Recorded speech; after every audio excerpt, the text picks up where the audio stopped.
National headlines matter, but what happens here in Cleveland and across Ohio matters more. That's what we talk about every day. This is the Jake Underwood Show on AM 1420. The Answer. Hello and good morning. Welcome into the Jake Underwood Show right here. AM 1420, The Answer, 102.9 FM, or free when you search the Jake Underwood Show on Rumble. It's a Tuesday. It's June 9th, 2026. I am Jake Underwood, the man behind the glasses, one Mr. Kenny Kid. Good morning, Kenny. Good morning. Hi. How's it going, Kenny? Good. Very good. Glad to hear that. We got a lot to talk about today. Jim Renacci is going to join us at 10:35. We're going to talk California election. Todd Blanche, he's officially gotten the nomination, so we'll see how that goes through. New details have come out about the Toledo shooting. We'll get into that. President Trump at Madison Square Garden. Mm-hmm. He got booed, but there were the USA chants. It was the same about the reaction. It was I mean, mixed. it's New York. New York's full of liberals, right? So for there to be any USA chants, I was actually surprised. Right. I mean, yeah. I was too, to be honest with you, which is really sad that that's where we've gotten when it comes to that the perception of that city. And then as well as Garfield Hts, their mayor is he's kind of standing up to the teen takeover stuff. It's gotten a little out of control. A young man was shot in the leg last weekend, and he's standing up to it.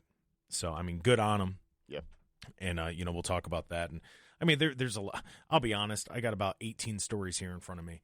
So it just depends on the way that the wind blows today to see which ones we're talking about. And but those are the main ones. If we don't get to any of those, hopefully throughout the week or Open Lines Ohio on Friday. Leftovers on Friday. That's how that works.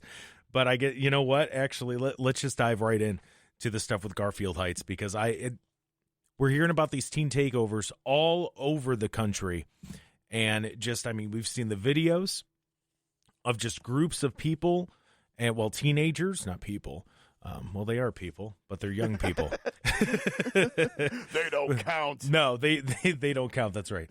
But we're seeing the videos of just, it starts with 10, 15, 20 turns into 50 turns into 60, and they start fighting. There are some reports that they're stealing, they're breaking windows, they're looting, all these crazy things, and it's happening all over the country. And Garfield Hts mayor, he went, nah, no more. As after a teen was shot at one of these teen takeovers at some basketball courts there in Garfield Hts. And he said, you know what? We're not doing it anymore. I don't think so. And so now, you're having community members come out and say, yeah, but the kids need the park, all of that, and which they have to. I get it. It's the grift. They have to sit there and say, I'm on your side. Now give me more when it comes to donations and stuff. As of for right now, the courts will remain, but Burke says he's working with the Cuyahoga County Office of Violence Prevention to address the issue and identify ways to prevent further incidents. So, he's not playing around here. And you know what? I give him credit. I absolutely give him credit, because we're seeing this happen all over the country. We're seeing it on social media. A lot of we've spoken about it a bit here. We've talked about it a little bit, but we haven't really gone in depth the way that others have. But I mean, we've been seeing this for years. See, when I was younger, the whole teen takeover thing were the flash mobs. Okay. Where they'd start dancing. So dumb. And singing. That's it. Glee. See, we didn't do that when I was young, man. We just kind of we found someone's house and we just went and hung. Well, see, and don't get me wrong, that's what I did. I was never part of a flash mob. I always thought they were a little strange. That's the nice way to put it. That's a nice way to put it. I just, I wasn't. I know. Yeah. Yep. And you're right. Yeah, strange. Yeah, they're strange. But for my generation, this was like the Glee High School Musical. Everything was a musical thing, which was extremely strange. Yeah, it kind of came out of nowhere, which didn't really make sense, but all right. But and I mean, I was a theater kid, so I can't really complain. I was too. Yeah, I wasn't into hey, let's go to the mall, let's get a group of 25 people, let's randomly start singing High School Musical. No, thank you. I wasn't one of those strange theater kids. Yes, that's right. That's really funny. But yeah, so the mayor of Garfield Heights, he has ordered the closure of the basketball courts at the city park following the shooting and concerns about another potential teen takeover because they've been promoted on social media.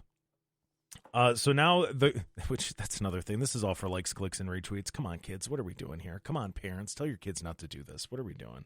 The courts are now unused. They removed the rims. The nets are down, and chains secure, the area. As city leaders weigh heavily the concerns against community access, the mayor, Matt Burke, said he made the decision after a shooting last week that left a teenager injured. Police say the teen was shot in his leg on Thursday night. One person has been arrested in connection with the incident, and the victim is expected to recover. This is from WKYC, by the way. They've been this story. They've been on it. They've done a great job with it.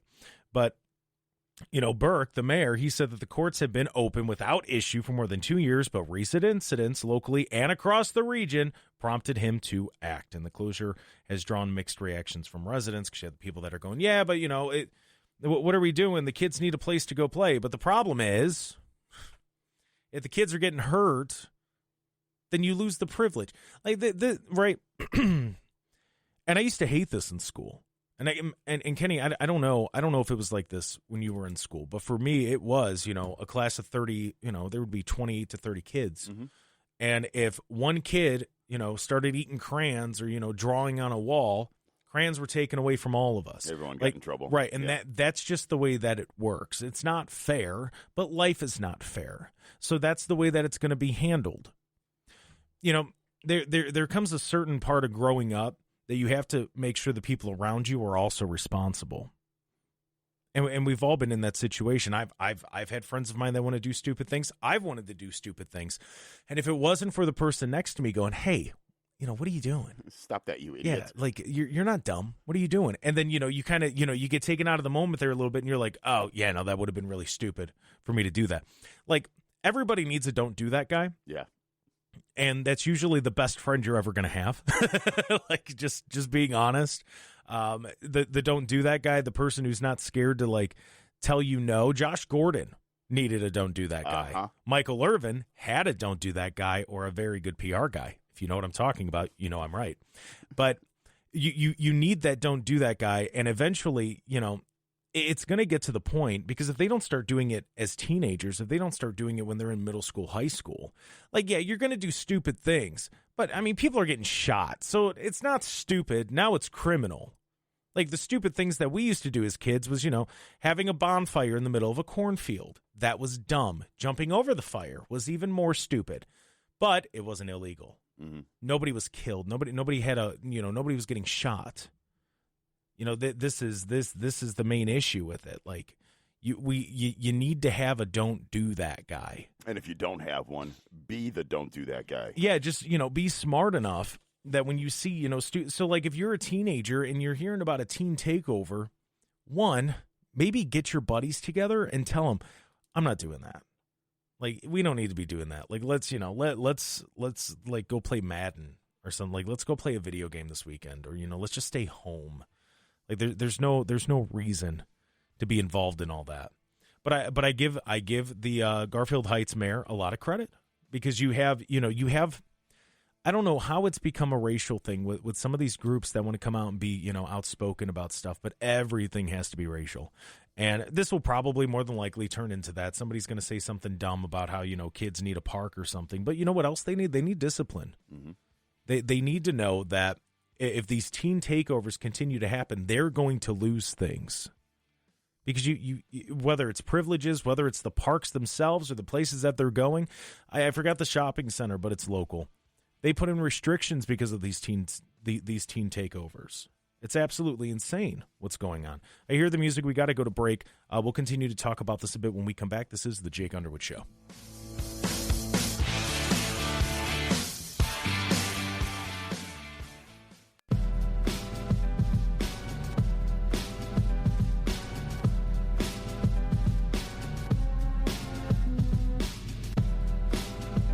Welcome back to the Jake Underwood Show right here. AM 1420, The Answer. Feel free to watch behind the scenes here You get to see when, I accidentally drop something and Kenny laughs. Something like that. That happens during breaks or whatever it might be. In fairness, I laugh a lot. That's right. And that's on Rumble when you search the Jake Underwood Show. But right now we're talking about how Garfield Hts mayor, he shut down some basketball courts after a shooting took place during a teen takeover. And this is the warning. This is the get your stuff together or you're going to see more of this. And I give him credit. I give him credit because a lot of these areas, they don't do this. They make whatever excuses that they want to. They shop with their own wallet. And what I mean by this is when I worked in sales, if I was broke, right? I was living paycheck to paycheck. Not a good salesman. Right. Well, I was. I spent way too much. That was the problem. But when you go and you assume that somebody wouldn't spend the same amount that you would, you're shopping with your own wallet, you're gonna be held back by a lot of by not asking the right questions because you have your own expectations as to what you would say no to. And I think that's the problem with a lot of these mayors. They just assume that, whether it was the teenager's upbringing, the teenager situation at home, whatever it might be, they assume what it is as opposed to knowing, so they just want to make excuses for what happens. They're shopping with their own wallet. Maybe they were raised by a single parent, so they're going to assume that every teenager out there is raised by a single parent. When you do that, you're giving sympathy to situations that don't necessarily need it. Now, do some of the people need it? Absolutely they do, and I'm all for that. Yeah, especially teenagers. Some teenagers got it rough. I was raised by a single mother. Mm-hmm. Some teenagers have it rough. Now, with that said, I was raised by a single mother. I never went to a teen takeover or, did something stupid to the point that basketball courts got shut down. Mm-hmm. So I can only go by my situation there. So in a way, I'm shopping with my own wallet. But but at the same time, I can expect them to be better than they are, and we should. I mean, what are we doing if we don't discipline teenagers that, some of these people, they're going to be adults in 2 years, maybe 5 years. If we don't start showing that discipline is a real thing now, how can they expect it when they're an adult? Like, when do we start putting discipline into place? Because I know when I was in high school, yeah, there was some discipline there, but we all know that a lot of kids got away with a lot of things because they weren't necessarily caught. So that behavior just became worse and worse and worse. And obviously it has, because now it's led to things called teen takeover in certain areas, certain parks. People are fighting, looting. They're going nuts. They're partying, they're drinking, smoking, drugs, whatever. Shooting. Literally, that's not a joke. That's what happened here. I'm just glad to hear that the teenager who was shot is going to recover and that they have the person in custody. That's great to hear. Yeah. But these teen takeovers, it's not just a meme on the internet when you say this is why we can't have nice things. It's dumb things like this that lead to us not having nice things, especially like Garfield Hts isn't that bad of an area. I grew up in Garfield Hts. It's you make that face substantially worse than it was when I grew up. Right. Which was, again, 30, 40 years ago. But what I'm asking is Garfield Hts or East Cleveland? They're pretty similar nowadays. It's getting there. It's getting there. It's pretty similar. But and now you're making my point with it's getting there. Yeah. If you want nice things, stop doing stuff like this. Well, unfortunately, when it comes to teen takeovers, is you talk about discipline, and it's extremely important to discipline your children. You can't start disciplining when they're a teen. Mm-hmm. You have to start it early. Yeah. It is so much harder for discipline to set in when they've gotten away with things for 15 years. Well, yeah, it goes back to, we all know those people where, or friend or family member, whatever it might be, where you're looking, you're like, hey, that kid might be a head case. The parents are trying to be friends. The authority figures are trying to be friends. So then when you do get somebody who doesn't play that game, they're the most evil person ever. It's so funny. Like, so-and-so or this teacher or, this judge or, whoever didn't let me get my way. Oh, my gosh, I can't believe it. And that's when, everybody's an ism and everybody's everything else. They catch a case of the ists. Yeah, and they end up with this extreme sense of entitlement, too, because they've gotten away with everything. Yep. Everything's handed to them, like nothing you do is ever wrong, or it's a slap on the wrist if there is something that they did wrong. Yeah, and it's just sad to watch because we could talk about, and look, should the teenager, should the young adult know like right from wrong? Yeah, absolutely they should. Now, should they be taught that? Absolutely they should. So when stuff like this happens, and look, I don't know the situation of each one of the kids, so I can't assume. No, I don't know, but and there's, to be fair, there's probably some really good kids there. Yes, and a couple of bad eggs. Yep. Yeah, no, I would agree with that. I would agree with that. I don't doubt that that's the case. But that's why when programs like, I don't know, maybe a local pastor who wants to go to the schools and talk to them, that's why stuff like that's important. Like church is important. Oh man, God and family are so important. It just to every American life. At the very least, just for the morals of it all, just to have that in the back of your head and just to have an understanding of it. I spoke about it with Robert Kylo when we spoke on what was that, last Thursday? Yes, yeah, last Thursday, where it's that little voice in the back of your head. Some people don't have that because they're not brought up with that. But everyone once has you that, have it, but you've said it before that once you start. It's there, but it's like if you push it away, if you put so many pillows on, it's going to become muffled, and you're going to hardly hear it. Yes. But it's still there. But some people have just pushed it away, and some people haven't been taught to listen to it at all. Let's see here. Somebody said, growing up in Maple, my parents still live there. Garfield and Maple have gone to pot. I'm a little older than the Kibasi kid. Hey, look at that. We used to get shooed out of Denny's parking lots by the cops for just hanging out there. This is insane. Look, I don't disagree with that. And I mean, I could look at areas that I grew up in and realize, it's gotten worse. But there's a few things why. It's a lack of discipline. And that's exactly it. And lack of accountability. And that's exactly it. Those are the two main things. It's the lack of discipline at home, and it's a lack of accountability from the teenagers and the young. I hate saying young adults, but it is that the people involved. That's what it is. There's a lack of accountability. Now, were they taught that accountability? That I don't know, but I'm sure majority of them were. They just don't take it. And then on top of it, there is the lack of discipline at home now and at school. It's not just home. It's not just home. It's at school. They get away with murder at home, and they get away with murder at school. One or the other has to step up. It should be home, but if it's not home, then it's got to be school. Well, and it's not going to be the school because the school wants to be their friend. The school wants them to be comfortable. And so do the parents, and that's where we end up where we're at. Yep. Yeah, I mean, but as I said, kudos to the mayor of Garfield Heights. That's the right thing to do. I mean, it's a step in the right direction. Yeah, I mean, it sounds crazy, but yeah, if you can't handle the responsibility of having it, then you shouldn't have it. I'm not. That's just what it is. You take it away for a little bit. Maybe you reopen it in a couple of weeks. You put in some other provisions around it, like as soon as the sun goes down, the court's closed.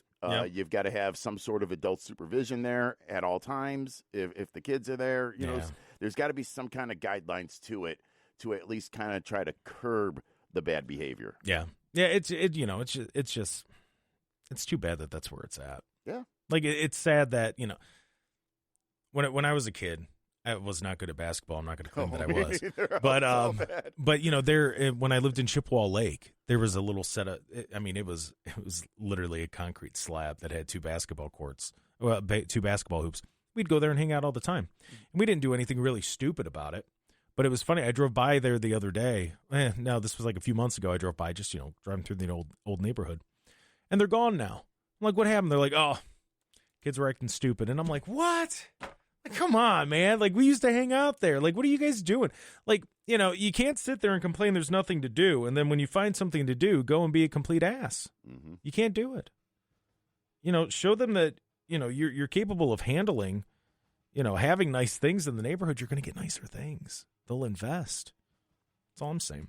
This is the Jake Underwood Show. When we come back, it's the big story in the country, and that is President Trump at the game last night. Biggest story in the country. It is. I mean, it really right? is. I mean, he was a huge Knicks fan. He loves the Knicks. He is. And so we're going to talk about how that went, the USA chants, the booing. I think there was a strategy to the booing, and I don't like it. And I'll tell you what it was. I'll tell you what I believe it is. When we come back, this is the Jake Underwood Show.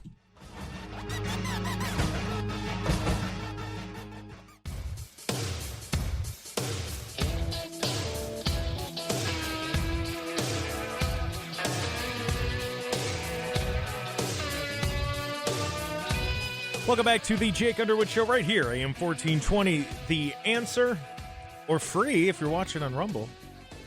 Also, 102.9 FM.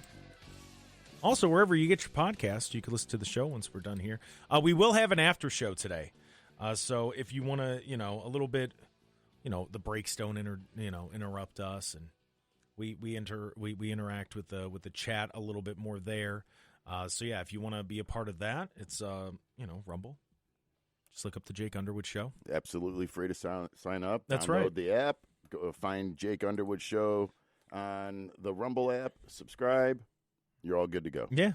And then, you get a little behind-the-scenes look. Sometimes even during, recorded interviews, you could see what we're doing in the studio, just walking around. People wanted that behind-the-scenes look, so we're giving it to you.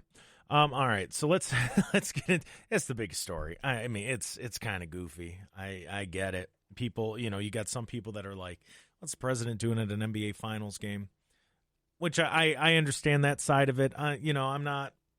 I get it because look, I've talked about it before. I wasn't a huge fan of ESPN going to the White House and they're sitting there talking to Obama about his bracket and that goofy stuff. Like I'm not a huge fan of that. Mm-hmm. President Trump is from New York. All right. Okay. We do got to remember that these people are actual people. Yes. Yes. They're still normal people to an extent. Now, they have likes and dislikes and hobbies and stuff like that as well. And, I'll give President Trump credit because he's been a Knicks fan the whole time. He's ran for president and has been president because I remember Obama was a Steelers fan, then he was a Bears fan, and then, Biden was that's the team of the fan of the team he was, that, oh, come on, man. I love that team, you know. Out there at Scranton. I'm from Scranton, PA, plus Vermont. And in Delaware. From Delaware, too. It's like, all right, buddy. All right, sit down, Joe. You're doing great, bud. Yep. You done with your bananas? Okay, yep. Wipe your mouth off like a big boy, Mr. President. So last night, everybody's talking about the booing. Everybody was mad about the booing. All right. And I look, I don't like that they showed him during the national anthem. Kenny and I were talking about it during the break. Kenny, I think your theory of they were hoping that he wasn't booed during the national anthem, I think that's pretty accurate. I think that's probably what they were thinking. It was like, okay, well, he's here. We'll show him during the national anthem. Yeah. He is the president of the United States. Yeah. We'll show him during the national anthem. Maybe they'll respect the anthem and not boo during the national anthem. Yeah. If there was ever a chance that they weren't going to boo, that would have been it. Yeah. But this is still New York. That's true. Yeah. I'm not. Yeah. But they were chanting USA. Some were. There were some USA, and they were pretty loud. There were some loud. good chants. Yeah, loud enough. I mean, it was, at least audibly, yes. It sounded like it could have been close to 60-40, somewhere around there. 50-50 maybe, something like that. Yeah, we got some audio of the USA chants, and then I'll play that there. Good. Mm-hmm.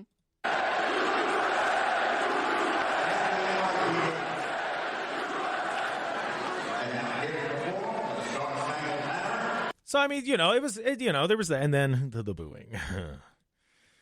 I first want to apologize because whoever sang the national anthem, it was not good. Yeah, maybe they were booing him. I would have booed him. I mean, it's one of those I where would have waited till after. I wouldn't have booed during the national anthem. I don't care who they show. I'm not booing during the national anthem, though. Yeah, I mean, it's really simple. It's a very simple song to sing. The notes are there for a reason because mixed with the instrumental, it builds that swell. It doesn't need to be taken away from that. It doesn't. I promise. I swear. Really, I do. Like, ooh. So, I apologize for how bad this is, and it's nothing against the singer. I'm sure they're a great singer. I don't know who sang it, but I'm sure they're great. That's how they got the opportunity to do it in the city that doesn't want individualism. He tried to stand out. I don't know. You explain it to me. But this is when he was booed, and we'll make our comments about the booing after the clip. Brush stripes and bright stars through the perilous fights, where the ramparts we watched were so gallantly streamed.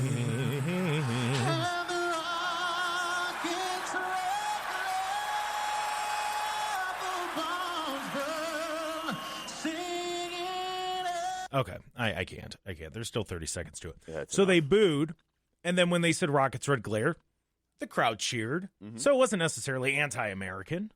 Well, I mean, you're still booing during the national anthem. And it's still New York. I'm just saying. Like I would expect that out of Philly. I mean, they booed Santa Claus. Yeah. I would expect that out of New York. Anywhere else, maybe L.A. Yeah. That's the people that live there. Yeah, I mean, here in Cleveland, we all sing it together. That's still one of the coolest things. That is. That was still really cool. And honestly, I would prefer that they all sang it together as opposed to this guy. Awful. So awful. So annoying. Awful. Oh, I can't stand when singers do that. Just sing the song as it's written. Yeah. That happens in churches, too.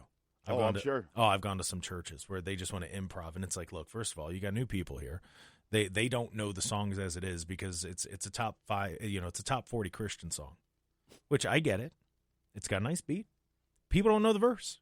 They don't know it. So when you're sitting there screaming, sing with us, and they don't know the words, you're making it very intimidating for people. Like, what are you doing? They're there to praise God, not to sing.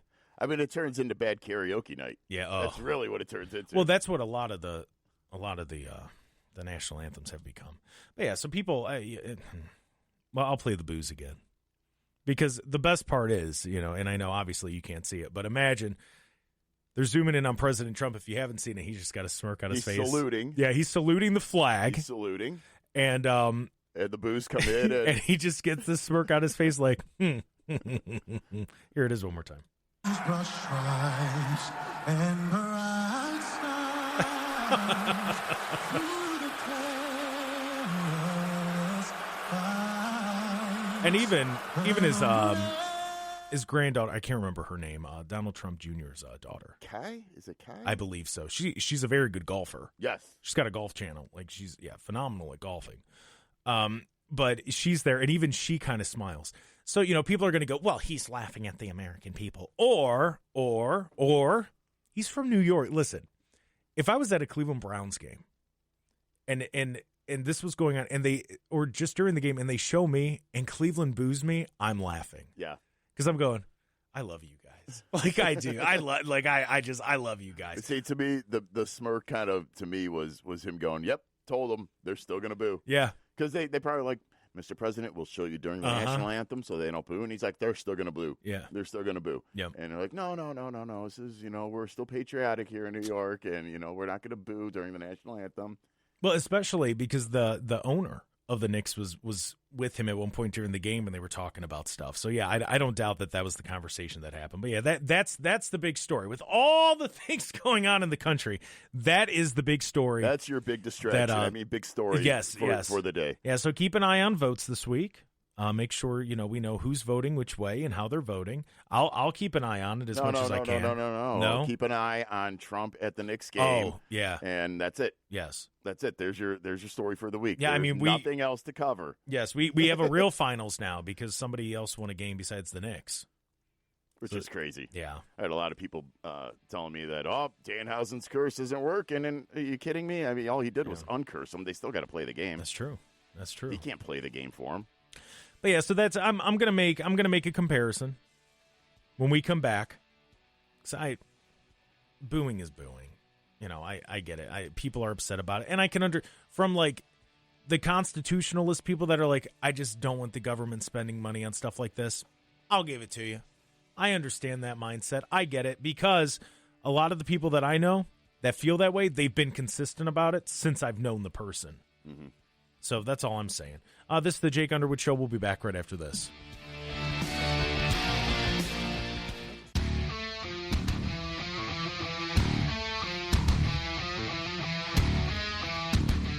Welcome back to the Jake Underwood Show here on this Tuesday, June 9th, in the beautiful year that is 2026, in the greatest Cleveland area. I am Jake Underwood, the man behind the glass, one Mr. Kenny Kid. Hello there, Kenny. Hi. So I'm going to read what some of the commentary is. And yesterday, Stephen A. Smith, and if you know Stephen A. Smith, ESPN, he's got a sports show. I don't know where he's at politically, because some things he seems very conservative. He's been on Fox, he's been on Hannity, and then other things he seems very, I wouldn't say liberal, but he definitely leans Democrat to me. I would have to say he's probably one of those old school Democrats. That's that no longer has a party. That's kind of where I was leaning with it too, just based on the way, because I know that I believe he's voted for President Trump. I believe so. Yeah. I want to say I've heard him say that before. But, he started speaking. This was before the event and everything yesterday. He has his own show, and plus on ESPN, First Take. Mm-hmm. Yeah, back in the day, it was Cold Pizza, if you want to go way back. Wow, how about that, huh? So he came out, and he said he didn't want President Trump at the game. He straight up said, he's like, I don't want him here. He said this on his Sirius XM radio show. He said that he doesn't want President Trump there. He said it has everything to do with him disturbing and contributing in the same time to a chaos that's going to be existing in Madison Square Garden. He went on to say, if it were Barack Obama coming to the Garden, I would say the same thing. Stay home, stay at the White House. And that's fair. Mm-hmm. That's completely fair. Like that's a fair take. And I, as I said when we started talking about it, I wasn't a huge fan of the ESPN brackets and the going and hanging out with Leno and going and hanging out with Fallon and Kimmel and Letterman. Like, I didn't like that stuff. I don't like that stuff. I'm not a big fan of that. And somebody else who made a comment about it, we're going to talk to him at 10:35, is Jim Renacci, and I'm going to ask him to go a little bit more in depth on his feelings here. He said that, it may be, he said it may be his business background, but he always believed that travel should be reserved for essential purposes, whether for employees or for himself. Speaking on his business background, this is Jim Renacci. He said, so when he sees a president attending a major sporting event, I don't just see a leader getting out among the people. I also see the significant cost that comes with presidential travel and security, potentially $1.5 to $2 million per event. Don't get me wrong. It's good for presidents to interact with the public and not remain isolated in Washington. The real question is who ultimately is going to pay for these excursions and whether there should be limits. And then he went on to say some more things there. I understand that point of it. I get that. I understand it, but on the other hand, though, too, if this was someone else, if this wasn't someone who has done as much as they have done in the past year and a half in getting things accomplished and doing things actually as president, then maybe I would say, yeah, maybe get back to work. Yeah. Kind of thing. This is, I don't know. They're all human. They all have hobbies. They all want to go out and actually do things. Right. Regardless where he goes, that security presence is going to be there. Right. Yeah. Yeah. It doesn't matter if it's Madison Square Garden or if it's a Las Vegas casino or a UFC fight or wherever the president goes, that security force is going to be there with him. Yeah. So that kind of really doesn't. Maybe it's a little more going to an event like this, but I don't see a problem with this. If this was in everything every week thing, if he was going to an event every week, yeah, then it'd be like, okay, let's pump the brakes. Well, on yeah, this I think the argument, and I'm not even saying that Jim Renacci's necessarily making this, but the argument that we're going to be seeing about this is going to be the golf travel and this and this and this. That's because people get caught up in the headlines of that. I can understand why people would look at that and go, "What are you doing? Like, why are you there?" But as you know, and you make a good point there, Kenny, when you say these are humans, they have interests. You know, hobbies. President Trump was going to Knicks games for, the past 50 years. Mm-hmm. He's been going to Knicks games. So it's really not that big of a deal. But when you have the people that are, conservative, especially with spending, it's a fair point to make. Okay, the guy doesn't take a salary though, too. Now, granted, that's not as much as as much as it costs to go to the Knicks game or whatever. But again, he doesn't take a salary. He doesn't. I mean, how much of his own money has he put into things, or how much outside money has he been able to get for projects? Yeah. As opposed to using taxpayer money. Yeah. Oh, yeah. No, I'm not necessarily disagreeing with that. I'm just, I could see where people are coming from when they're going, come on, man. Now, as far as Stephen A. Smith being a Knicks fan, I understand that. You've already got the circus in town with the finals. You don't want to bring another circus. Yeah, I completely understand that. From that side of it. From a fan aspect, yes, I can understand that. We don't need this on top of everything else. I get that.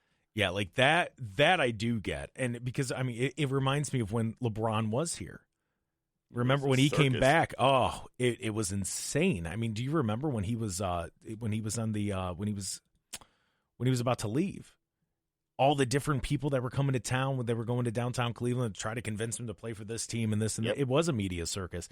Now imagine with the president. So it's going to throw some things off. It amplifies everything for the teams. So yeah, that's just it. I mean, I can understand sitting there and going, wow, here we go, spending more money, especially if you're frustrated that Doge wasn't taken as seriously as it should have been. Like I that's on Congress. I know. That's on Congress. I really wish they would have just done it. And from what I understand, Doge is still ongoing. It's just not as public. I don't know. I'd have to look into what they're doing day to day, because I know there are the reports that come out, but it just doesn't seem as in depth. Because Elon stepped away. Well, but that's even better that it's not getting the attention. Yes, Take advantage of that. Exactly. Move forward. Cut the spending. Do it. And there's the stuff coming out now. I'm waiting to see, because I've seen rumors with the SNAP stuff. Did you see this? Where because you have the SNAP restrictions, some judges are saying that it's not constitutional. Others are saying that I don't know. Others are saying that it is. It's kind of this back and forth. So I was going to talk about that today, but I'm looking at it and I'm like, man, there's so many mixed stories on it all. I'm not going to get dragged into that. You know what's not constitutional? SNAP benefits to begin with. You know what's not constitutional? Lying and receiving the SNAP benefits. Uh-huh. I want to know how is it that government can give out all this money and nobody follows up? It's insane. It's done by design. I mean, honestly, that's done by design. Yeah. You don't accidentally forget to check up on billions of dollars. Right. I'm excited to ask to talk about the Ohio fraud, the task force that was created. I'm excited to ask Jim Renacci about that also at 10:35 when he's on, because if you remember, one of the first times I brought Jim on air, this would have been January-ish. We started talking about fraud and different things, and he's like, you wait till you see Ohio. He's like, we've been hearing it for a while. Maybe they're going to start looking into it. And then the Nick Shirley stuff happened, and then it just started. And the whole time, whenever I asked Jim, he's going, you wait and see. And so far, that seems to be the case. We're seeing the results of it. It's getting worse and worse. And it's, man, I want to know when we're going to get our money back. You're not. No, stop. You're not getting your money back. No, we're going to get it all back. That money's gone. Gone. The only thing we can hope for is to stop throwing more money away. Well, end it. Nip it in the bud. End it. Stop giving that money out. That's the only thing we can hope for. You're not getting that money back. It's gone. I think we have a better chance of getting the money back than that happening. You think you got a better chance of getting the money back than stopping the fraud? Yes. That's insane. But that tells you just how crazy I think it all is. I agree with you. I personally think that this will always go on. Why? Because criminals will always find a way to break the law. Now, government accountability, huh? Now, the government could step up and they could start following through with these checkups and making sure that people are doing it the right way. But obviously there's an accountability problem when it comes to Democrats and Republicans, and that's what we're seeing. This is the Jake Underwood Show. We'll continue to talk about this. And Todd Blanche, he's getting the nomination. I'm in support of it. Media, not so much. We'll talk about that when we come back. This is the Jake Underwood Show.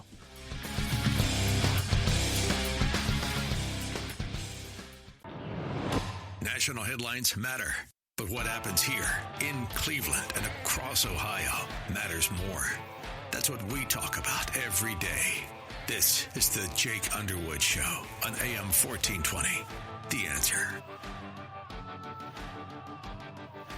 Welcome back to the Jake Underwood Show right here. AM 1420, The Answer for the 10 o'clock hour. On this Tuesday, June 9th, 2026, I'm Jake Underwood, the man behind the glass, one Mr. Kenny Kidd. Hello there, Kenny. Hey. Are you okay, Kenny? I'm okay. Why? Oh. Are you okay? Oh, there's breaking news. Oh, no. What happened? The Browns. The Browns tweeted out, "Thank you, Joel, for your 12 years of dedication and character as a representative of this city. Your name will go down as one of the best to ever wear a Browns uniform. Congratulations on an excellent career. Forever a Brown. Joel Bitonio retiring." Aw. Yes. He was a second-round pick of that terrible draft in 2014. That, of course, is the Justin Gilbert, Johnny Manziel draft. Oh, great. Yeah. You'll remember Justin Gilbert as the cornerback who had one interception. All right. And you'll remember Johnny Manziel as the guy who couldn't stop drinking cough syrup and lean. And went to Vegas in a disguise. Yes, under Johnny, the name Billy. Billy, that's right, Billy Vegas, not Johnny Vegas. And then Joe Bitonio put Andrew Barry put a statement out and basically just said, everybody knows Joe on the field and his accomplishments, but what he did to elevate the entire building during his tenure, because he is a Hall of Fame person. He was our longest tenured captain, a Walter Payton Man of the Year, and his dedication to Northeast Ohio, both within the walls of 76 Lou Groza Boulevard and beyond, is aspirational to us all. Why are you reading it like that? Although Joe is now entering the next phase of his life, he will always be Brown's family. We excitingly look forward to the day when he is inducted into our Ring of Honor and a dog pound captain, sincerely, Andrew Barry. Because that's how they expected Browns fans to read it. Just like an old, dearest mother, it's been 30 days since I've been on the battlefield. I swear, when Cleveland Browns, when they put a statement out, that's how they expect fans read it. So I'm just playing into the game. And, they put together like a 3-minute video of, him blocking people because he blocked. He was a guard. That's what he did. Yeah, he was blocking people. Second round pick out of Nevada. You'll remember that wonderful draft, as I said, the first round. And don't forget the wonderful picks of Christian Kirksey. Oh, nice. The guy who was way better off the field than he was on the field, if you know, you know. And Pierre Desir, cornerback. Desir. Wow. Yes. He was 6'1". Everybody thought he was going to be a lockdown guy, but he couldn't run. That's, the Browns. Yeah. They got one out of that draft, though. Yes, yeah. Hey, they got one. That's true. They did. They got one. He was number 75. I'm sure every Browns fan will think he was, Gene Hickerson for the next week, and they'll be real upset and want to tear up and cry, and they'll be real sad. So just take it easy on the Browns fans today.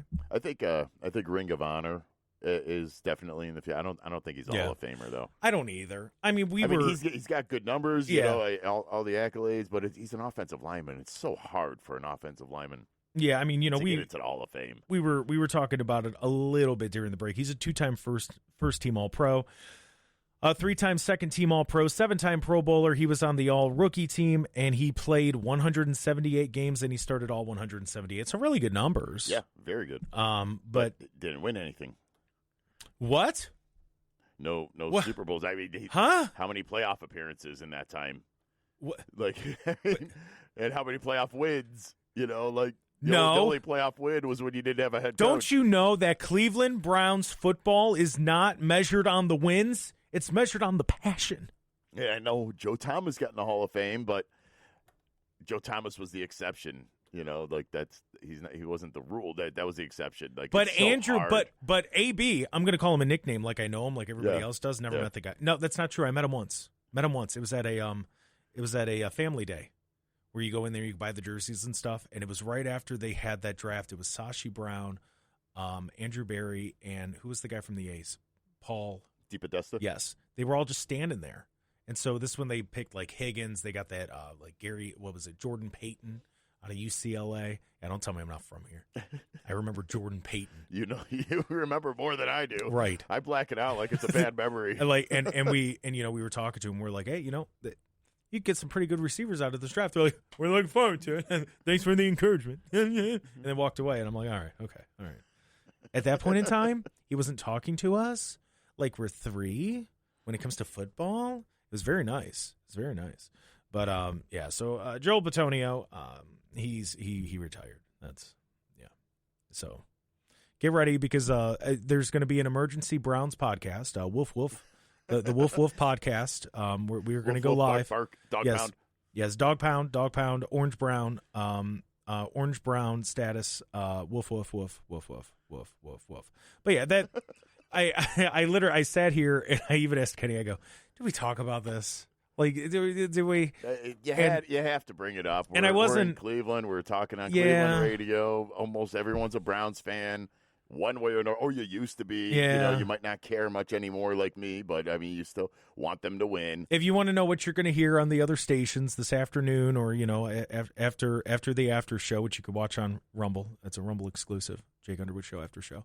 So after that, you're going to hear people calling and going, "Well, Joe really was he was excellent. Yes, he was. Yeah, no, he was. Yeah, he was the heart of the team. He was an example of how they should play. Okay." All right, yeah, we know. Yeah, no, he was great. Thank you for the call. Hank and Burbank, thank you for the call. That was always when I would call into friends of mine that were hosting, and they're like, dude, I need a caller. Hank from Burbank. So if you ever listen to the radio and you heard, let's go to Hank and Burbank, 90% chance that was me. That's hilarious. And I'd be like, yeah, I want to talk about. I'm like, let's go. Oh, man. Too bad you can't call it your own show. I mean, I could. I would just need a cough button. I don't have one of those. I'd have to mute myself. So, that'd be difficult. But, who needs to cough? Not this guy. All right. But, yeah, so take it easy on Browns fan today. They're biggest. They're now, in mourning. Yeah, they're in mourning. You're going to hear them talk about how are we going to overcome this? Because the draft already happened. Oh, no. Now we got to trade. Try to replace him. I mean, the head wiggles will be wiggling. Let me tell you, and you're going to have the look on the podcast. They're going to have the half John Gruden face where they're like, yeah, and they're going to do the hand clap and the talking with their hands. That concludes the sports section of the Jake Underwood Show. We go back for the month. Yeah, for a while. But yeah, I wasn't going to talk about it, but at the same time, that is going to be a big story. I want to make sure everybody was aware. And even if we don't think the stories are important, we still make sure you know. So when we get back, we'll talk about Trump's official nomination of Todd Blanche for Attorney General. We'll talk about that more when we return. This is the Jake Underwood Show.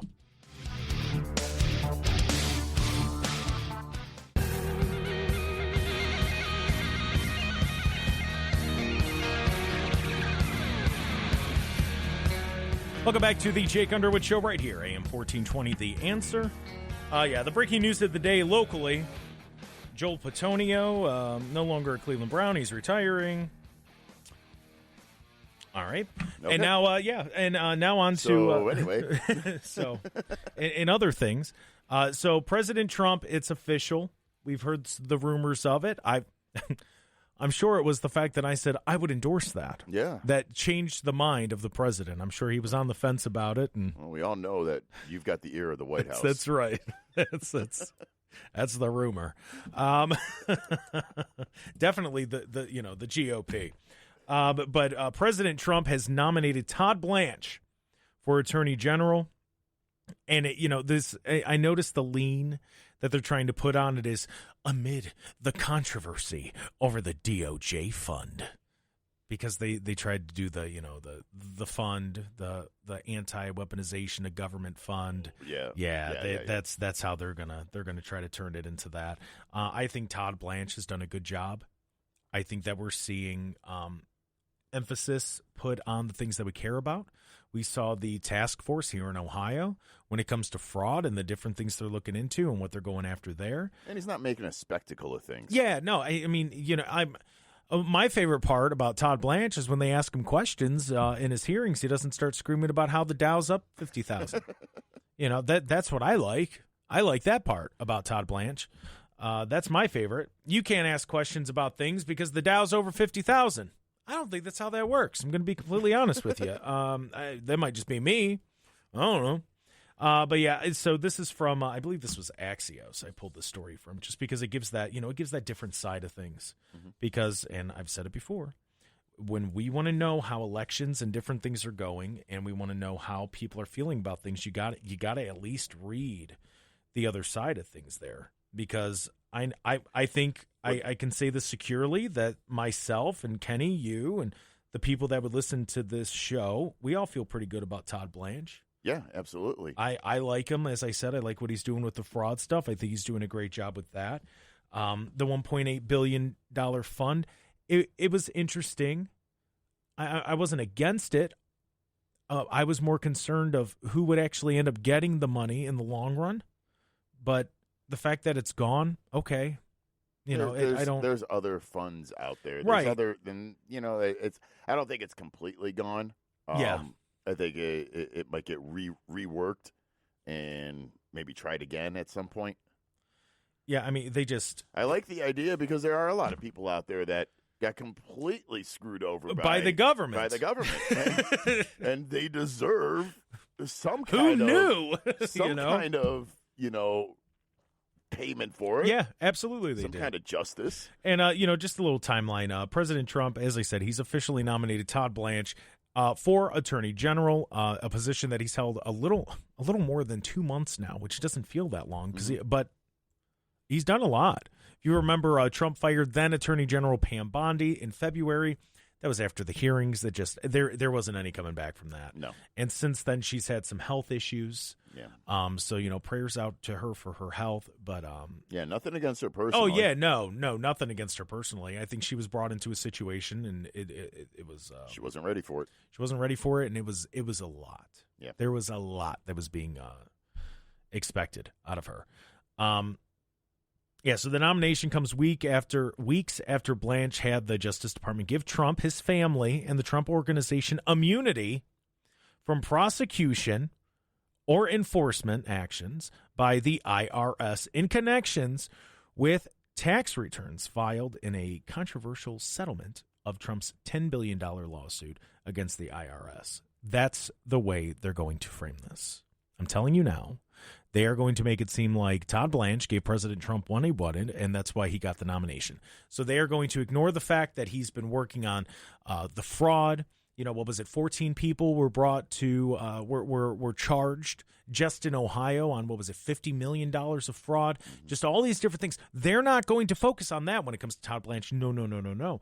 They are going to focus on the fact that Blanche had the Justice Department give Trump, his family, and the Trump Organization immunity from prosecution when it comes to a $10 billion lawsuit against the IRS. Well, it's still a lawsuit and a settlement was reached in a lawsuit. So. Well, and that's just it. This is the way that they're going to try to frame this. And to put it bluntly, it's stupid. It's not accurate. Yeah, these are things that happen, but there's also a track record there of him in hearings. He's answering questions. When he's asked dumb questions, he's looking at them like, what are you talking about?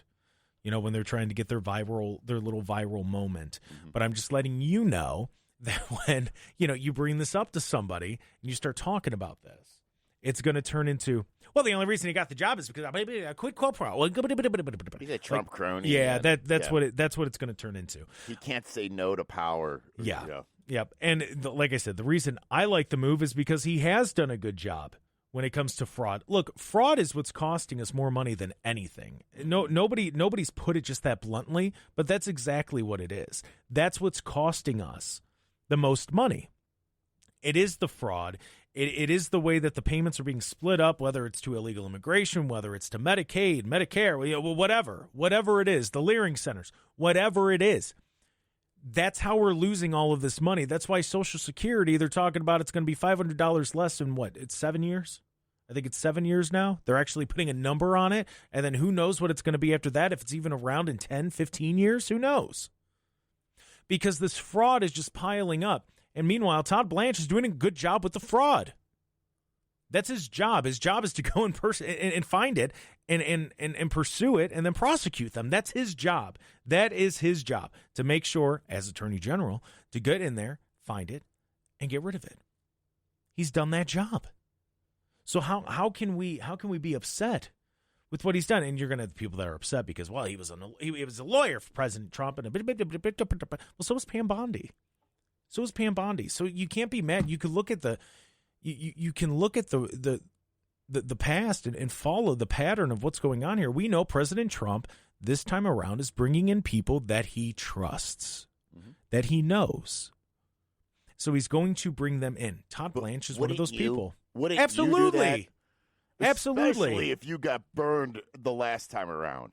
Well, that's like you took people's recommendations and they burned you. Well, kind of a different thing. It's not politics, but people. Adam Sandler has a bunch of success. Who does he have around him? People that have been there with him since day one. Why would you bring people in who you don't know the intentions that they have? He doesn't know the intentions of the other people around him.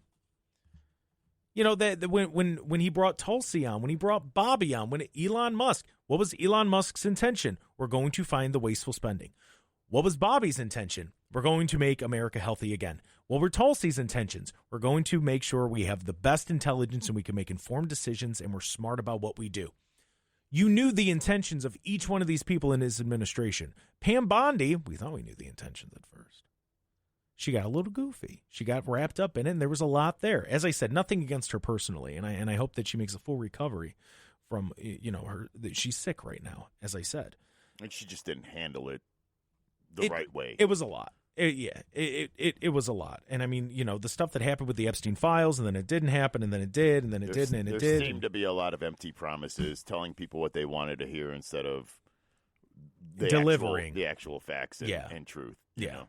And that was the biggest thing when it came to Pam Bondi. But Todd Blanche hasn't done that. Look, if hypothetically, let's say this were a Democrat administration and they were still cracking down on the fraud like this, I couldn't be mad about it. No, I'd be for it. How could you be mad? You can't be mad about that. They're finding they're finding waste. In a way, this is very Doge of them. Mm-hmm. Find it and cut it. That's what they need to do. We know that this has been going on. Now, the scary thing, and we'll get to it either today or tomorrow, because today is the primary up in Maine with that what's it, Plattner? Graham Plattner, yeah. That guy's a nutcase on many levels. The neo-Nazi up in Maine. Yes. I heard an interview he had the other day. Not interview, it was like a town hall, and somebody goes, what are you going to do about all the money he said, what are you going to do about the immigrants that are taking advantage of the system and getting all this money? He goes, they don't. And everybody and all of his supporters go, they don't, they haven't, no, they had, no, they're not. It's like, what are you guys talking about? I mean, this is crazy. Like, you can't look at this. Like, are they really just going to go with basic identity politics? Where they're just going to deny. Right, like they're just going to look at this and say, well, the only reason they're going after the illegal immigrants is because they're a color that's different than what they are. I mean, does that still hold up? There's no way that still holds up. That's absolutely crazy. Absolutely crazy. It's just odd. This is the Jake Underwood Show. We're going to go to break. When we come back, we're going to pick the mind of Jim Renacci. As I said earlier, I'm going to ask him a little bit about what he had to say about President Trump going to Madison Square Garden. He made a post about that, and that's gaining some traction. It's one of the trending things on social media right now, and so we're going to ask him about it, as well as some of the polls that came out last week we discussed. I want to pick his brain on that, and the California election results and more. This is the Jake Underwood Show. We'll be back with Jim Renacci right after this.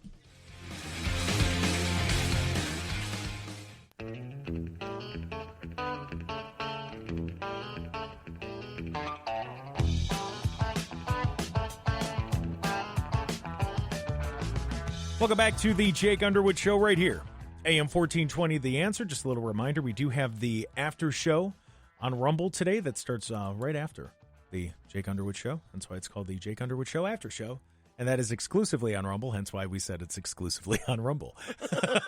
So creative. Yes. Yeah, I mean, the marketing department, they worked hard on that one. This is, I am Jake Underwood. Of course, we have Kenny Kidd behind the glass. Hello there, Kenny. Hi. How's it going, Kenny? Good. He's slowly recovering from the news of Joe Bitonio. Oh, yeah. Yes, I'm so sad. Yes. Somebody who will make you feel better because he's got all the information and he's able to dive in on it, and I'm excited to pick his brain is, of course, Jim Renacci. He's joining us on the Marcello's Hot Honey Pepperoni Hotline. Sir, thank you for joining us today. Well, good morning, Jake. Thank you for having me. Yeah, thanks for coming on with us. I want to ask you about the California election results. We haven't really dove into them yet on the show here, just because, I mean, we've talked about it. I mean, Spencer, right after the primary, it seemed like the final two, especially in that L.A. race, it was going to be Spencer Pratt, it was going to be Karen Bass, and then, here we are, it's been about a week, and that result's completely changed. It seems that overnight, Councilwoman Rahman, she got 26,000 votes, and that just kind of pushed her ahead. And that lead just kept growing. And now for the mayor's race, it seems to be Karen Bass and Councilwoman Rahman. When you look at the way that California handles their elections, I mean, what do you make of it? Well, look, most of us could say we don't like it. I don't like it. You have to wait a long time to count all the votes. There are votes still that can be counted that are going to land today, 7 days later. So, but it's the process. It's the state's process. And right now, whether we like it or not, the Constitution says that the states run their own elections. And this is the decision that, California has made. So, we can sit here in Ohio and say we don't like it, we don't agree with it. But, if Californians don't like it and don't agree with it, they should vote for people who want to change it. But apparently they're not going to do that, and apparently their election process will continue to be the same. See, the part that because obviously there's nothing we could do here in Ohio about what happens in California, but it does have that ripple effect of voter confidence. And because people are frustrated about what happened in California, they might be, that hurts their voter confidence here in Ohio. Comparing Ohio to California, what do you think Ohio does right compared to California? Well, first off, in Ohio, you have a Republican and a Democrat that secure at each polling location, that secure things, that look over everything. I think that's important. I do think that there are similarities and there are differences. The big difference is we don't wait 7 days after. They do. But in the end, there's always going to be some fraud in elections. There's always going to be some. The question is there enough fraud to change the determination of that election? Because people are going to take ballots in Ohio and walk around nursing homes. I was in the nursing home business for 20 years. We had people walking in. Quite frankly, I wasn't very political back then. I didn't know whether they were Republican or Democrat. They were getting people to register to vote. My mother, who was in an independent living center, I moved her here from Pennsylvania. I remember I chuckled. I walked in. She goes, "Hey, they registered me to vote." So again, that's a positive, but there's a negative to it. It's who is actually telling her who to vote for, or who is actually telling that nursing home patient to vote for. So I use that as a very specific example, but again, there is fraud going to occur. Is it enough to make a difference in the election? I think that's always going to be the key. And that's why you have to have systems in place. I think Ohio does have somewhat of a good system by at least having a Republican and a Democrat monitor it. Well, I guess we're kind of spoiled here because I couldn't imagine, a week later or a few days after Election Day and not knowing like who the winner is. We've just grown so accustomed to that next day we at least have an idea of, who's in the lead, and we're like, all right, that's pretty much how it's going to go because they that's a priority to get everything counted. I couldn't imagine a week later not knowing exactly who my candidate was going to be. Well, just so you know, Jake, in Ohio, we do have that issue. It's just only on very, very close elections. So give you an example, in municipalities where somebody wins by 1 or 2 votes, there are ballots that still have to be counted after the fact. So normally we call elections way early because elections aren't that close. But if you get into some of these small municipalities, sometimes it takes 2 weeks, 3 weeks later to recount, to look, to make sure all the ballots are counted, especially when there's a 1 or 2 vote margin, which doesn't occur that often, but does occur. We were talking about election fraud and how some of it occurs, but the Ohio Fraud Task Force. We saw Attorney General, well, at the time, Dave Yost, he just stepped down a few days ago, and then as well as he just got the nomination federally. Todd Blanche. They've come together. They've kind of created this task force. And Jim, you've been telling us about, when we were talking about Minnesota, you're going, wait till they start digging into Ohio. And we're starting to see bits and pieces of that. What does it tell you that the federal government is taking it seriously here in Ohio about the potential fraud that could be happening in these government programs here in Ohio? Well, here's what's sad, Jake. I was bringing it up in 2022, and people weren't listening to me because the establishment didn't want to listen because we have a Republican governor, we have a Republican veto-proof House, we have a Republican veto-proof Senate. So God help anybody talk about fraud in Ohio. The problem was when you start looking at these programs, Medicaid especially, and in Ohio, 90% of Medicaid is funded by the federal government. So do you think really Ohio officials care? Because when I brought it up in 2022, Renacci, who cares?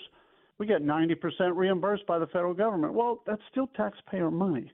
And the problem is we have neglected to protect taxpayer money, not only in Minnesota, but I think you're going to find across the country. And now we're starting to open it up in Republican states. I did hear Todd Blanche say this is the first of Republican states that we're going to start looking at. Well, let's face it, when they were masking and shutting down the state back in 2020, they were talking about New York, they were talking about California, they were talking about Michigan, but they weren't talking about Ohio. Yet Ohio was one of the top states in masking and shutting down as well. So I think when you have a problem, it should be not a political. It shouldn't be Republican or Democrat. It should be whatever the problem is. I don't care if it's a Republican state or Democrat state. It's across the board, and we need to get to the bottom of it and get politics out. So I'm glad to see Todd Blanche is doing this. The only problem is it's a little too late. There's been so much waste, fraud, and abuse in Ohio. It's finally coming to a head. Yeah, I agree with you 100%. I don't care what political party they belong to. Fraud is fraud. Criminal activity is criminal activity. It doesn't matter what letter's next to their name on the ballot. If you're breaking the law, you're not doing things right, and more importantly, you're wasting taxpayer dollars, you should be held accountable. So I gotta ask, how much more do you think there is that needs to be uncovered when it comes to this fraud in the state of Ohio?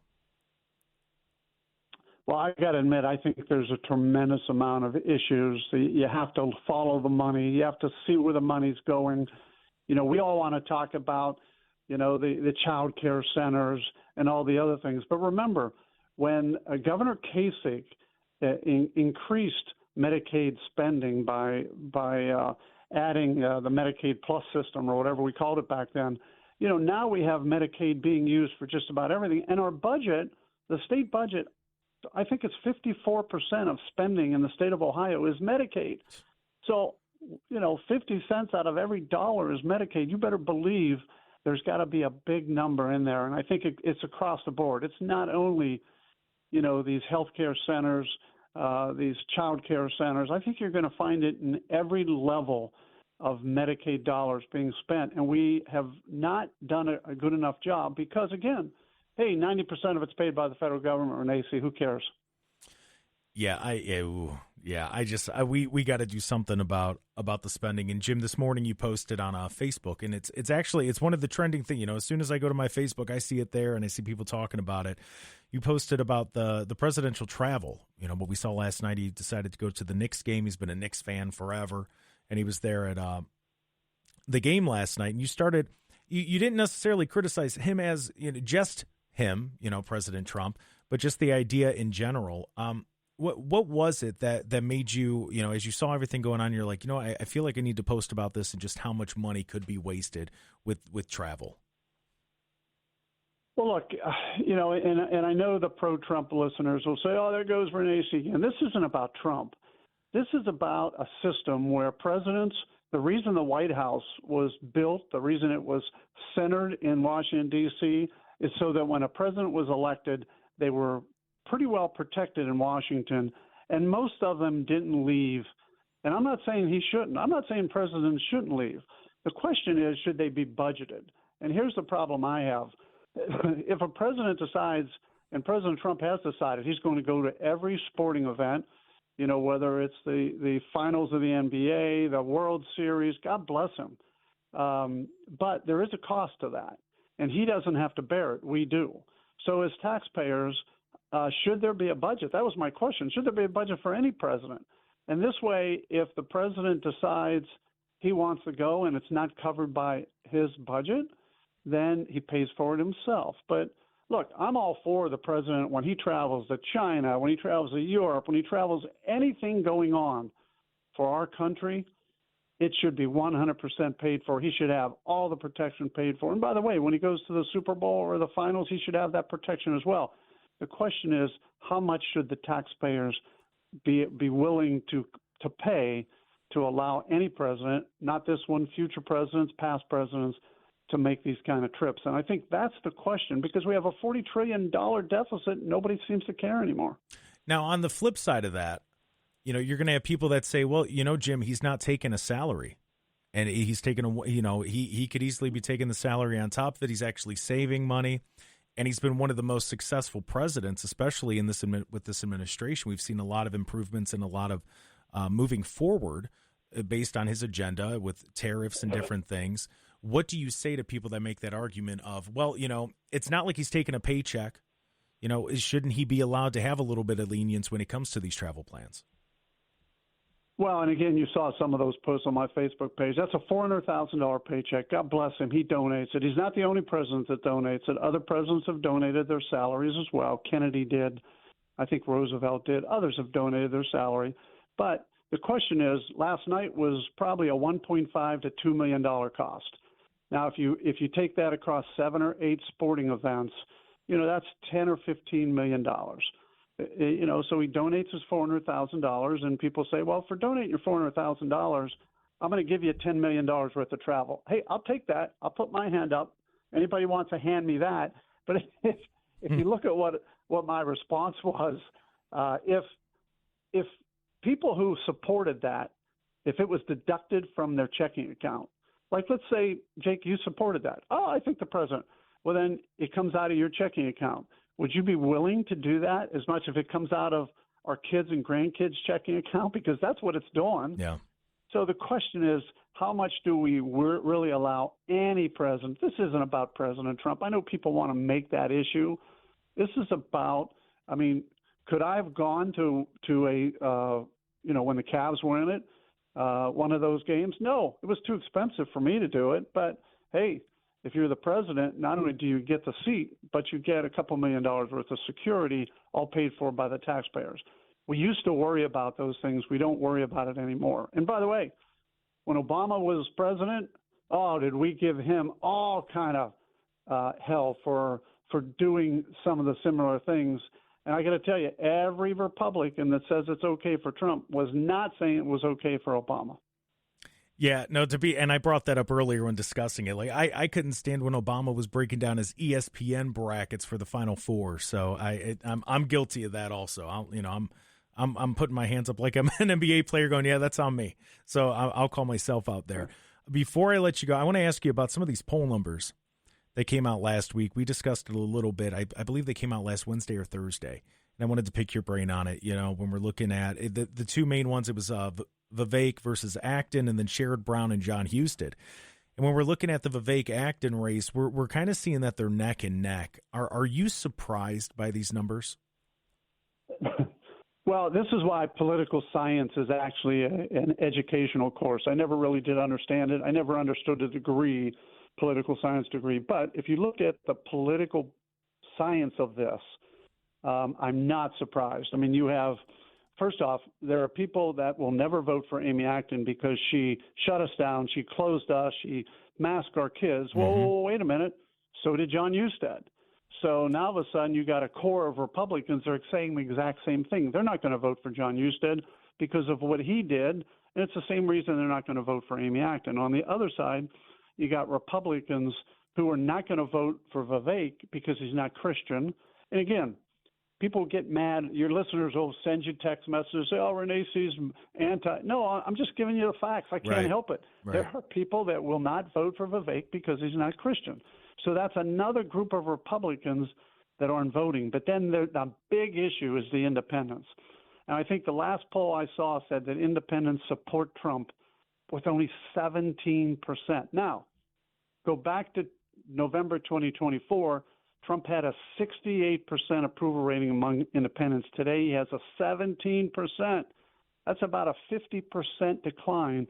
And those people are also going to vote in November, and they're going to vote against President Trump. So they look at Vivek, and they say, well, he was endorsed by Trump. We don't want him. They look at Husted, say the same thing. Those numbers count. And then there's turnout. Who is going to turn out? So you put all this together in that political science degree, and this is what you got. You got a race where Husted's going to have a very difficult time winning.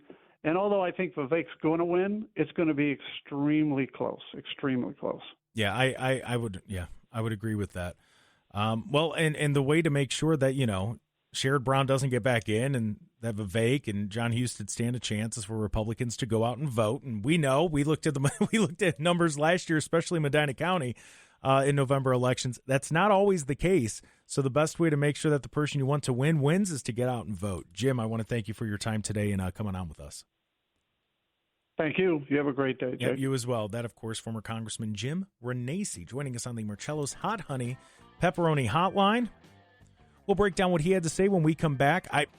I agree with what he said about the Vivek, Amy Acton, and the John Husted. It's a weird situation for voters, but either way, you got to go out and vote. That's just make sure you're registered. Make sure you start making plans now to make sure, we get to the polls, we get things done there, and make sure that, we get the best candidate possible in there. Jake Underwood Show will be back right after this.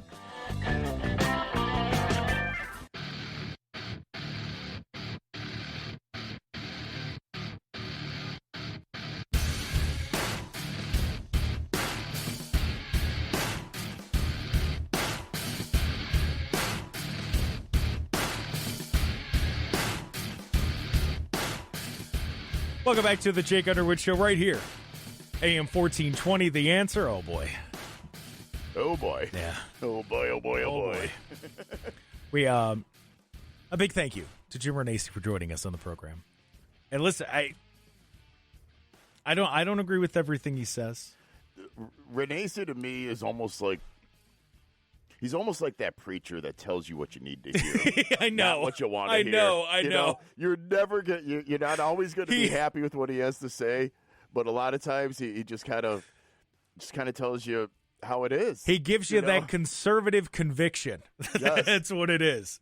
Yeah, look, It's like that whole Amy Acton Husted thing. It's like, oh. Yeah, no, people don't want to hear that, but I mean, it's and you gotta go with the better candidate. Yeah, you always got to go with who's closest to what you believe. Right. Right. But yeah, no. There were some text messages that came in, so I wanna read these. Let's see here. This is from James. James said, is who was in attendance at a basketball game really important? Maybe we should stay focused on social program fraud, weakening our legitimate voting process, see California, and settling the Middle East conflict that has been in existence for nearly 50 years. Bet against the salary not taken. That's funny. It's called taxes. Just responding as the interview was going on, somebody else said, do you really believe President Trump has a 17% approval rating? Come on, Renacci. He said that among independent voters. Now, remember, independent voters is what put us over the hump in 24. That's what he was referring to. And when I looked it up, the best estimates based on polling available, I looked it up. What is President Trump's approval rating among independents as of 6/9/26? So today. Mm-hmm. It said that the best estimate based on the polling available this week, and now I know polling, but it shows you the trend as we've seen numerous times, is that President Trump's approval among independents is currently mid to upper 20s. Okay. so that's close. but some have it as low as 15. Okay. So it's in that range. It is in that range. I think among independents it is. And this is where, we kind of gotta get out of our own little echo chamber on social media. And I know that when we see other stuff, Well, Bozo said polls aren't worth the paper they're written on. Thank you, Bozo. I hope you're doing well. Somebody. Oh, and then other people, they were texting in. They said former presidents who have social Secret Service protection when they travel, should they pay for their own security? I mean, presidential. I think to an extent, yeah. I'll say this: presidential candidates have had to do it. I know. I worked for one. Yeah. So, one thing, I'm not going to say no to that. That's a real legitimate question. Real quick, back to the independent voter. One thing Yeah. we do know is that they are kind of fickle. Oh, absolutely, they are. Does it really surprise you they're that their fickle? approval rating would be so drastic? Well, Kenny, they're fickle, but they also hold power. They hold a lot of power because there's a lot of them. That's the thing. They're fickle, but they hold a lot of power, and you have a lot of those people. I don't remember the exact number when we were talking about the polls. We were looking at it, but you did have those people that were like, "Yeah, I'm going to vote for Vivek, but I'm also going to vote for Sherrod Brown," which is crazy to me. Yeah, that is odd to me. But when you think of the COVID stuff, it makes sense. Now, I will say this: John Husted, if you look at the way that he votes as a senator, he doesn't seem to be COVID guy. No. So I wonder how much of that was maybe he disagreed behind the scenes. I don't know for sure. This is all speculation. Maybe he disagreed behind the scenes, and then he was out. It was 2-1, and he went, "All right, I got to go along with it. We got to be united front here." I don't know that that's the case, but that's the way it comes off. We got to go to break. When we come back, we'll continue talking about this and more. When we return, this is the Jake Underwood Show.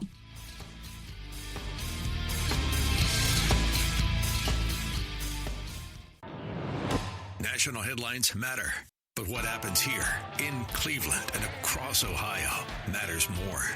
That's what we talk about every day. This is the Jake Underwood Show on AM 1420. The Answer. Hello and welcome in to the final hour of this Tuesday, June 9th edition of the Jake Underwood Show. I am Jake Underwood. The man behind the glass is one Mr. Kenny Kid. Good morning, Kenny. Good morning. Hi. How's it going, Kenny? Good. My bad to the Rumble chat. There were some questions here that I haven't been able to. I know. I'm sorry. Bobby 2368 said, Jake, was the Oaks still in operation at Chippewa? When I was there, yeah, I thought it was still open. I have no idea. The Oaks?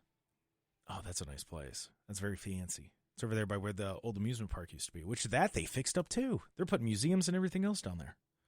Yeah, no, Chippewa, they're doing a good job on the lake. Did you know there was an amusement park in Chippewa? I had no idea. Oh, dude. Where exactly is that? So Chippewa, it's all right. So if you're on 71 and they got the Lodi exit there, you'll see the TA and the Pilot.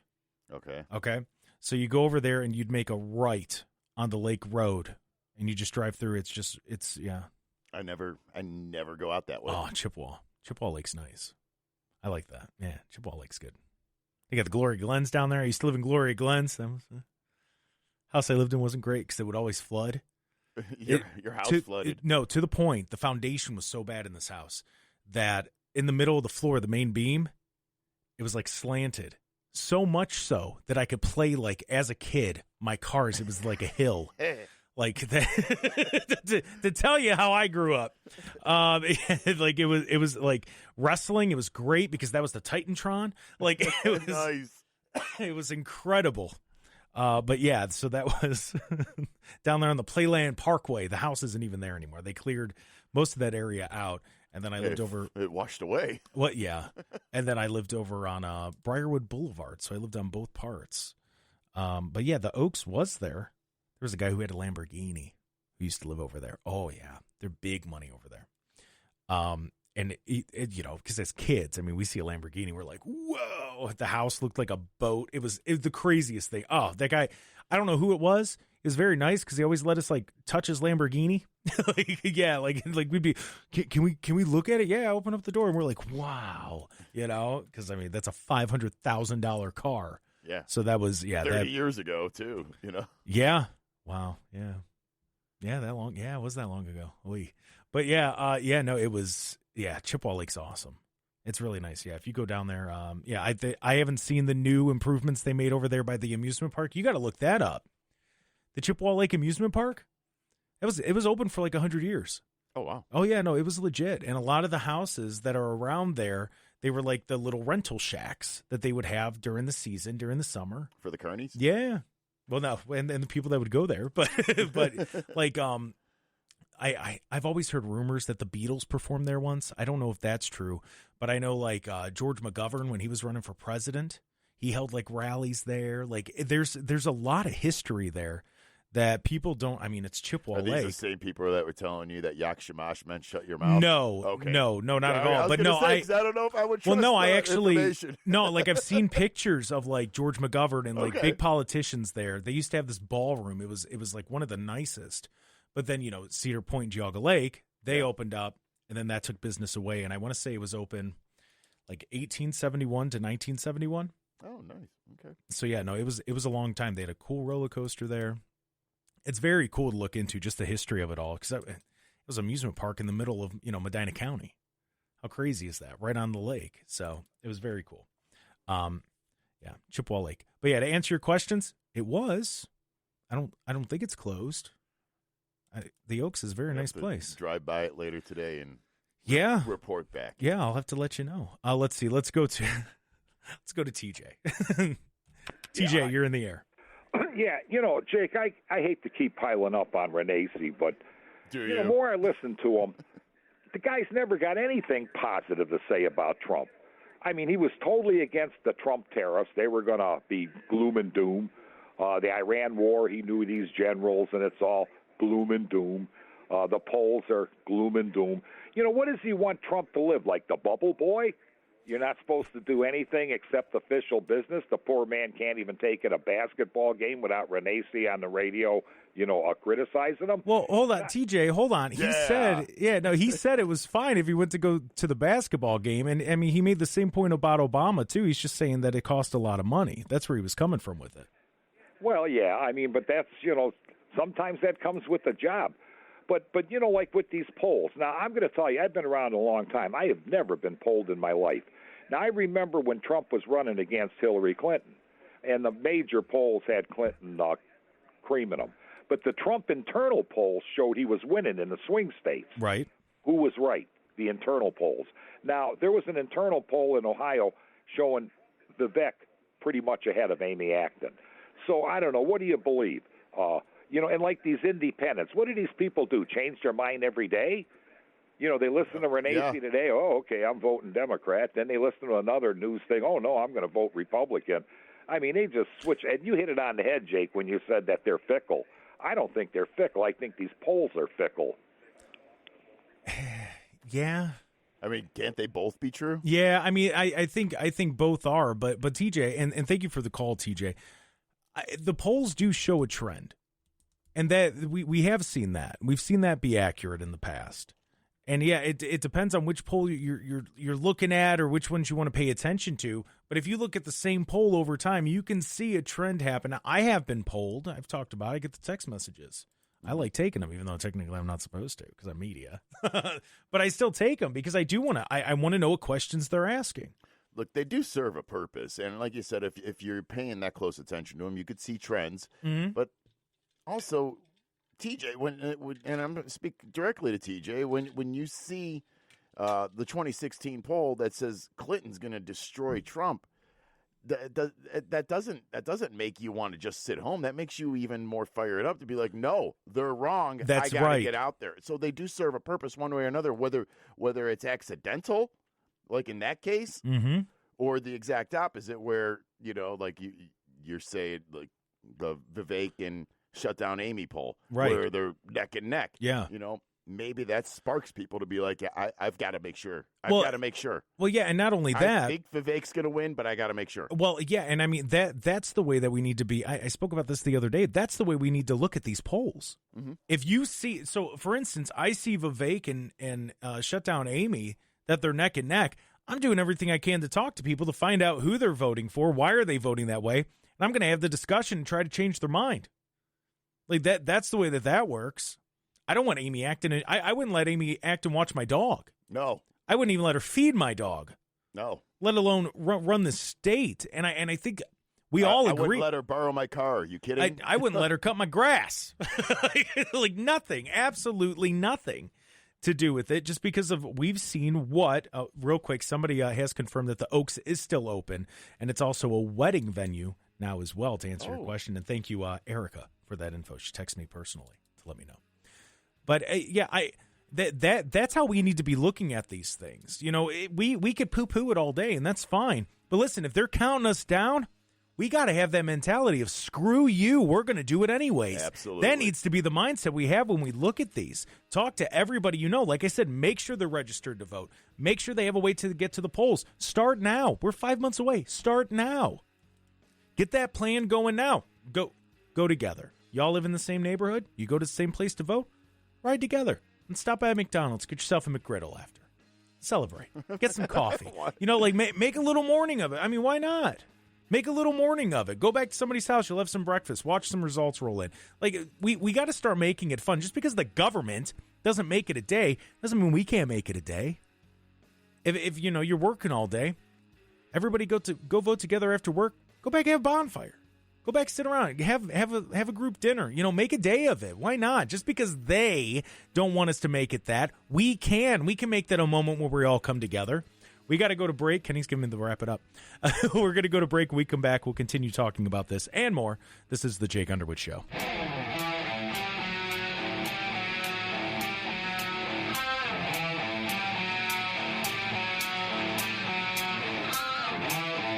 Welcome back to the Jake Underwood Show right here, AM 1420. The Answer, 102.9 FM, or free when you search the Jake Underwood Show on Rumble. We will have an after show today. So feel free to head on over to Rumble. We'll talk to you in the chat there. And give us a like and follow when you're there, if you don't mind. We're talking about independents, independent voters. We're talking about polls. We had Jim Renacci on. You can hear that at WHKradio.com after the show when we get that posted. But during the break, Kenny and I, we were kind of talking about independent voters because, I mean, I worked for a few independent candidates. Yep. So I really, you know, I got a feel for their supporters. And TJ brought up a good point when he said that, you know, independents, they're either Democrats who don't want to say they're Democrats or Republicans who don't want to say they're Republicans. But they're fickle, yes, but you also have some independents that just believe in true balance. And an example of that, I know some people, I'm trying to convince them not to, but the way that they're going to vote, and they voted in the past, I don't know if they're going to vote this way again, but, you know, they'll look at the senator's race and they'll go, well, we already have one Republican, and the Democrats in Ohio need that representation in the Senate too, so I'm going to vote Democrat. I'll vote for Sherrod Brown because they need that. And it's with the best intentions that vote is being made. It is. And it's a very sweet la la la la la, kumbaya, my lord, kumbaya type mindset. But man, what are you doing?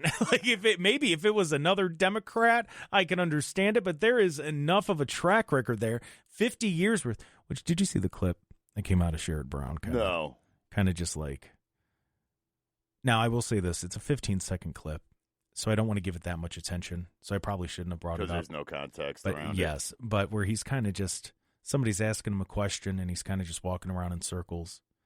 And some of his aides come over, and they're like, no, he's not taking questions right now. Wait, this way, Sherrod, this way. What? Yeah. Are we sure this is legit and not AI? No, it's legit. You could tell. Oh, boy. No, you could tell it's him. I don't know if you've seen that clip. No, Yeah. I'll search it later. Yeah, the Ohio Republican Party put it out on June 4th on their Twitter, if you want to look at it. Okay. Not saying to find it, but also Team Houston put it out on June 5th. Oh, boy. With the statement of, after 32 years in Washington, it's hard to tell the difference between Senator Sherrod Brown, Joe Biden. Yikes. Following it up and saying, this is what happens when you vote with Biden and Kamala Harris 98% of the time. And Are they contagious? Is their stupidity contagious? I don't know, man. Look, come on. But yeah, it doesn't look great. It doesn't look great. And it's a funny tweet to go along with it. But when it comes to the independents, I think some of them, I can't speak for all of them, but I think some of them, they want that true balance. And that's why you'll see people that, I'll vote for Vivek and then I'll vote for, Sherrod Brown. I think that's where, because I don't understand that. I don't, but I thought, Jim Renacci brought up a good point where it is the COVID stuff. But then again, Sherrod Brown had a vote on the COVID stuff too. Mm-hmm. They all were wrapped up in it.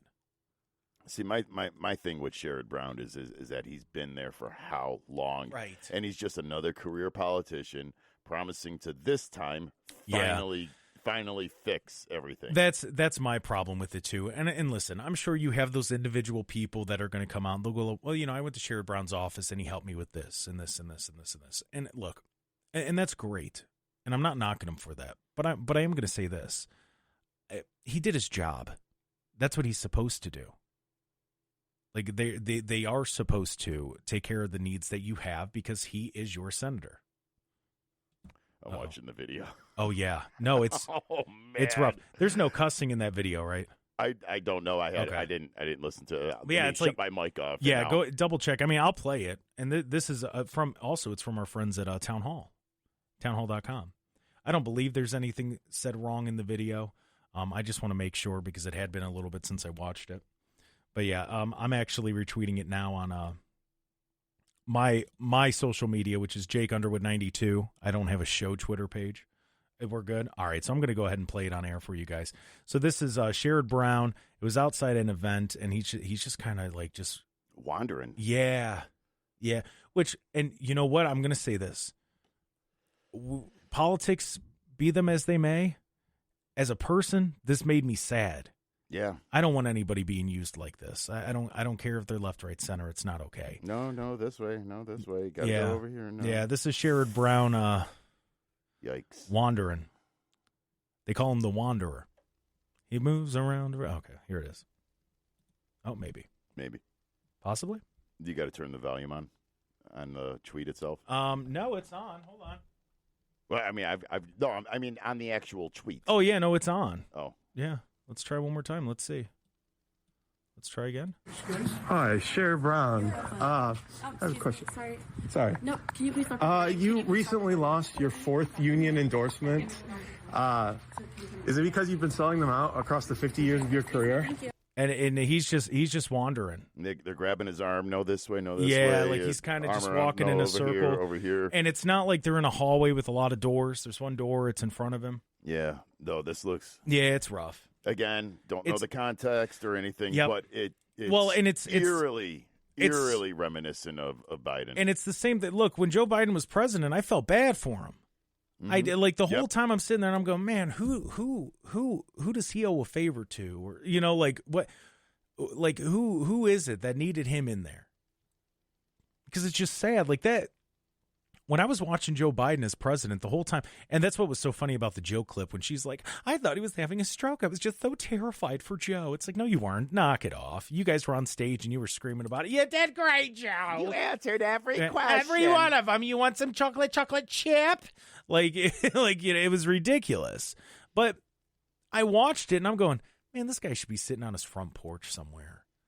Like he should be sitting there. He's just Scranton Joe. He should be sitting there in Scranton. And just, watching like ducks fly or like the wind blow, just relax. Like that's what watching the sunset. Yeah, like might that. Be the last one he sees. That should have been his. Honestly, though, that should have been his life instead of putting him out there in front of a bunch of people. Clearly, he's losing it. Falling off of bikes, falling upstairs. It was sad to watch, and I hope, I really hope that the Ohio Democrats are not going to do the same to Sherrod Brown because that's just heartless. Like that is just heartless to try to get Amy Acton elected governor so you could put his name on a sign and people know his name. Come on. Like you can't sit here and tell me that they're excited about Amy Acton as their candidate. Look at the signs that Sherrod Brown and Amy Acton's name are on. Sherrod Brown's name is on top. It's the biggest one on there. It's the one that you can see first. They're going to use this guy's name recognition, even though it based on this clip, it doesn't look like he's doing that well. And that's sad. I don't want to see anybody suffer. I don't care how they voted. It's sad. Now, again, this clip could be just completely... Yeah, but we know. We could put context clues together. It looks bad. It looks bad. Yeah, it doesn't look good. And that's sad. That's sad. It's sad. It's heartbreaking. But, the fact that... and look, if Republicans were doing it, let's say Donald Trump was starting to get that bad, to be fair, and I love President Trump, I'd be like, all right, it's time. What are we doing to this guy? We can't be doing this. It's just wrong. It's wrong. Like if the context to this clip is exactly what we believe it is, we can't be doing that to people. We can't. Like it's elder abuse. Yeah, just let the guy go home. Let the guy go home and relax. I mean, the clip's rough. You could see it on as I said. I'm sitting here talking about how the clips are. This is media for you. Oh, the clip's so sad. You go check it out on my social media. like I said, look, I'll call myself out for it, but it's sad. But you guys deserve to know the context. We all deserve to know the context. Now, will anybody ask him about it? Probably not.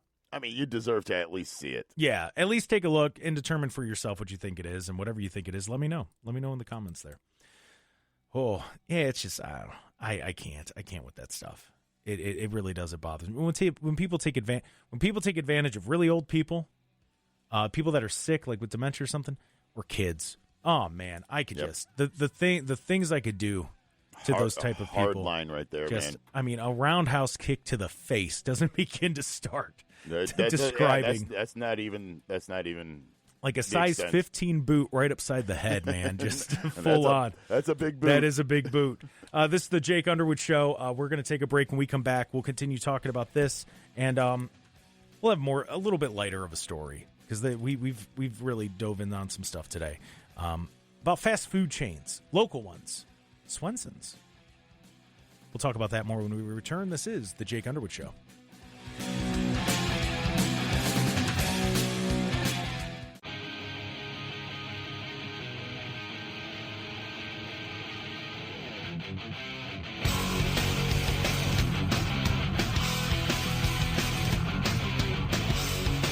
Welcome back to the Jake Underwood Show right here, AM 1420. The Answer, the final half an hour on this Tuesday edition. And just so you know, it's June 9th. June 9th. In the beautiful year that is 2026, in the greatest Cleveland area. It's my old lady's birthday.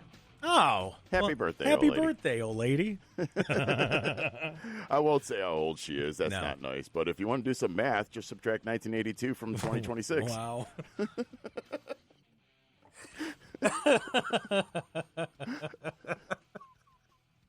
That's really funny. Well, happy birthday. I can't do mental math, so. Yeah. 44. That's your answer. All right. I didn't say it. So, I know we've been talking serious stuff. Swenson's. So we're going to switch it up a little bit. Swenson's is, it's in a poll for the best food places. Really? Yes. There's a few that are local here. Apparently, Skyline Chili won it last year. Have you had Skyline Chili? I don't think I ever have, but it I don't know. Pasta and chili just doesn't seem. I don't know. Cincinnati. Listen, first of all, they're in Kentucky. You can't convince me otherwise. Where's their airport? That's where they're based. Secondly, I have some friends down there, and like once every month and a half ish, I'll go down there, and they swear, you got to try Skyline Chili. I went into one. I saw this cheap chili poured on spaghetti noodles, and I went, you need to get me out of here. Yeah, what is this? Stop. Like, do not. Like, do not compare this to anything we have up here. Don't ever do that, because that is an atrocity. It's not even funny. It's disgusting looking. I'm not a fan. I've never had it, but to be fair, I'm not a huge fan of like mass-produced chili. I'll take some homemade chili. That's good stuff. See, I can't do beans to begin with, okay. So that eliminates a lot of chili for me. Yeah. Now, homemade, no beans in it, throw in some bacon, I'm good. So, yeah, Swenson's right now in this poll, I mean, these are the nominees for the best regional fast food. Skyline, as I said. See, some of these I don't know. So these are like regional places around the country. White Castle is listed there. Really? Yeah. White Castle, Columbus, there's a White Castle. If you drive down on your way there. White Castle? It has its spot. I can't do it. Yeah. I mean, they're so small. I mean, they're sliders, but yeah. I mean, it looks like it's already been eaten. Yeah. Yeah. Yeah. To be fair, I haven't had White Castle in a very long time, but the last time I did, it was good. Okay. But I'm not going out of my way. It's not like it's a Buc-ee's. I mean, I understand if that's your late night. Yes. You know. Yeah. You take what's open. But I mean, between White Castle or Swenson's, I'm going Swenson's. No doubt. I mean, Skyline or Swenson's, I'm going Swenson's. Yep. So right there, that tells me that should be number one. Now, one that they do have on here, have you been to Nashville? No. Have you heard of Hattie B's? I have no idea what that is. Oh, man. Hattie B's is a chicken place in Nashville. It's phenomenal. Got the Nashville hot chicken there. It's just, it's so good. And I'm not a huge fan of, like, spicy hot stuff. Uh-huh. That's really good chicken. That's very good chicken. But they're number 10 on this list. So the way that it goes right now, are you familiar with Biscuitville? Nope. Yeah, see, some of these, I have no idea. Number 1 is Skyline. We know about Skyline. Number 2, Biscuitville. Number 3 is Swenson's Drive-In. Swenson's, absolutely. Yeah. Number 4 is Lion's Choice. I don't know Lion's Choice. I see the billboards, but it's not Lion's Choice. It's something else, and it's very inappropriate. So I don't think that's it. Number 5 is In-N-Out Burger. Number 6 is Cookout. Number 7 is Portfolios. I don't know. Number 8, White Castle. We know White Castle. Yeah. Number 9 is Farmer Boys. Number 10 is Hattie B's. 11, Whataburger. They got number 15 is Dick's Drive-In. Never been to Dick's Drive-In. Number 16 is Farm Burger. Yeah, those I don't know. But Swenson's, I think Swenson should be number 1. Well, I mean, not trying or even knowing the other ones, I can't really make a fair judgment on that. But Swenson's is good. Swenson's is really good. It was founded in Akron in 1934. It's expanded to more than 20 locations in Ohio. And I guess they just opened one in Rocket Arena. Oh, okay. That's pretty cool. I didn't know that. Yeah, so I mean they're in the running. That would be cool. I mean, what Winking Lizard just won sports bar. You might be right there. Maybe they No, they earned it. Yeah, they just, what was it? The best sports bar in America by USA Today. And this is another USA Today poll. Listen. Whoever's working for USA Today is obviously from Northeast Ohio. Well, good. They need to be. I mean, if I got to hear one more joke about how a lake caught on fire 50 years ago, I'm going to hit someone. Respectfully. I can't. Oh, is that the place lake caught on fire? Yeah. Carson made that joke. Thanks. Like, get away from me with this. But we do have good food in the area. I don't know. I thought that it's pretty cool with all the negativity. Like, and there was plenty of negativity, especially when we started out the show today. We talked about some very serious stuff. But yeah, the only negative thing about this article is Skyline Chili. It's terrible. It's awful. I can't believe how proud of it they are down there. They're so proud of it. And I mean, they got the Reds bad, and the Bengals, so I guess they have to be excited about spaghetti. It's just, I don't know. It just looks like basic spaghetti slapped on pasta. I can't do it. I don't get it.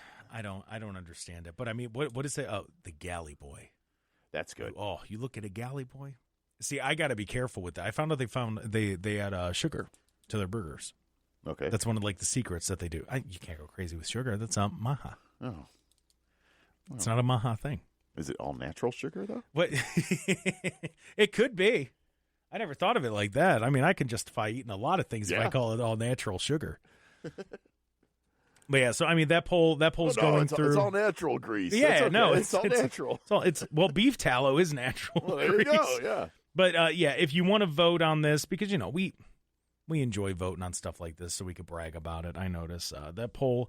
It's open until what is this? Monday, July 6th.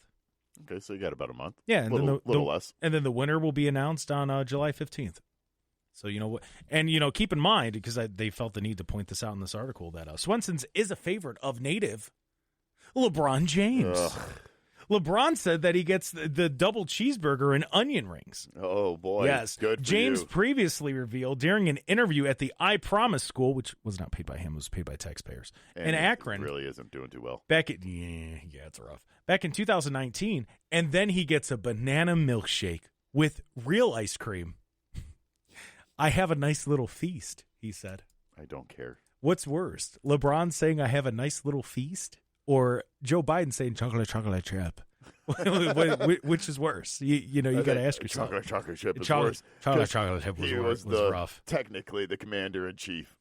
That's what's worse. Well, but worse. But LeBron was the commander-in-chief of the Cavaliers. I don't care. The Cavaliers are not going to war. The Cavaliers are not defending the homeland.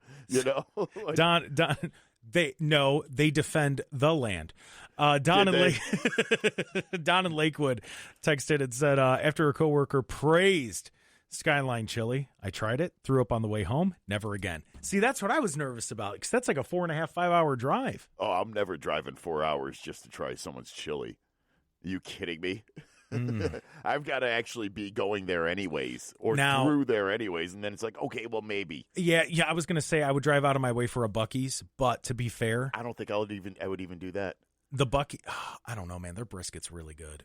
Like, it's not as good as Smokin' Rock and Roll brisket. Billy Morris, listen, if you ever see Billy Morris out and about Smokin' Rock and Roll, get the brisket. It is well worth it. That's a food truck, right? Yes. So that's not a set location. Last I heard, he was working on making a set location, but no, that place. Oh my gosh, man, that food. I mean, I purposely, when I was traveling around the country, I would try a different barbecue, and plus that was one of Bobby's go-tos was barbecue. So we'd go we're talking good barbecue is fantastic. I tried it in South Carolina, Kansas City. Bad I tried barbecue it everywhere. Is the worst you ever had. Tried it everywhere. Billy Morris brisket is literally the best. Smokin' Rock and Roll's brisket is the best that I've ever had in my life. You hear that, Billy? Sponsors. Yeah, right, Let's man. do it. I love Billy Morris. Such a good dude. Bring in some samples. I mean, I need to try it. Well, yeah, and Billy Moore's such a good guy. So yeah, if you see him out and about, and by no means am I paid to be talking about Billy right now, but no, Billy's just a good dude in general. This is Jake Underwood Show. We'll put a bow on the show when we come back right after this.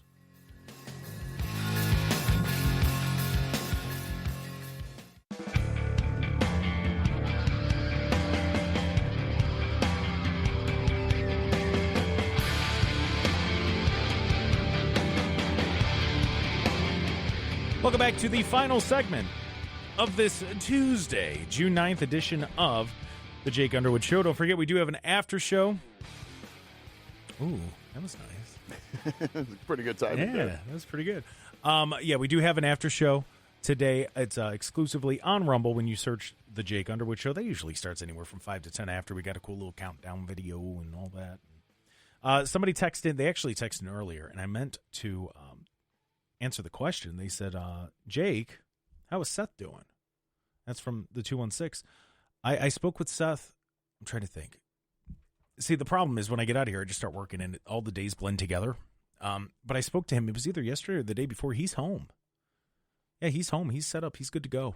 Nice. Yeah, if you follow on the Facebook page, the Jake Underwood Show, we post some updates and different things there. Yeah, he's home. He's recovering. Got his bed, got the ramps, everything he needs. Yeah, I got a probably, I don't know, today, maybe tomorrow, I'm going to go see him, just see how he's doing.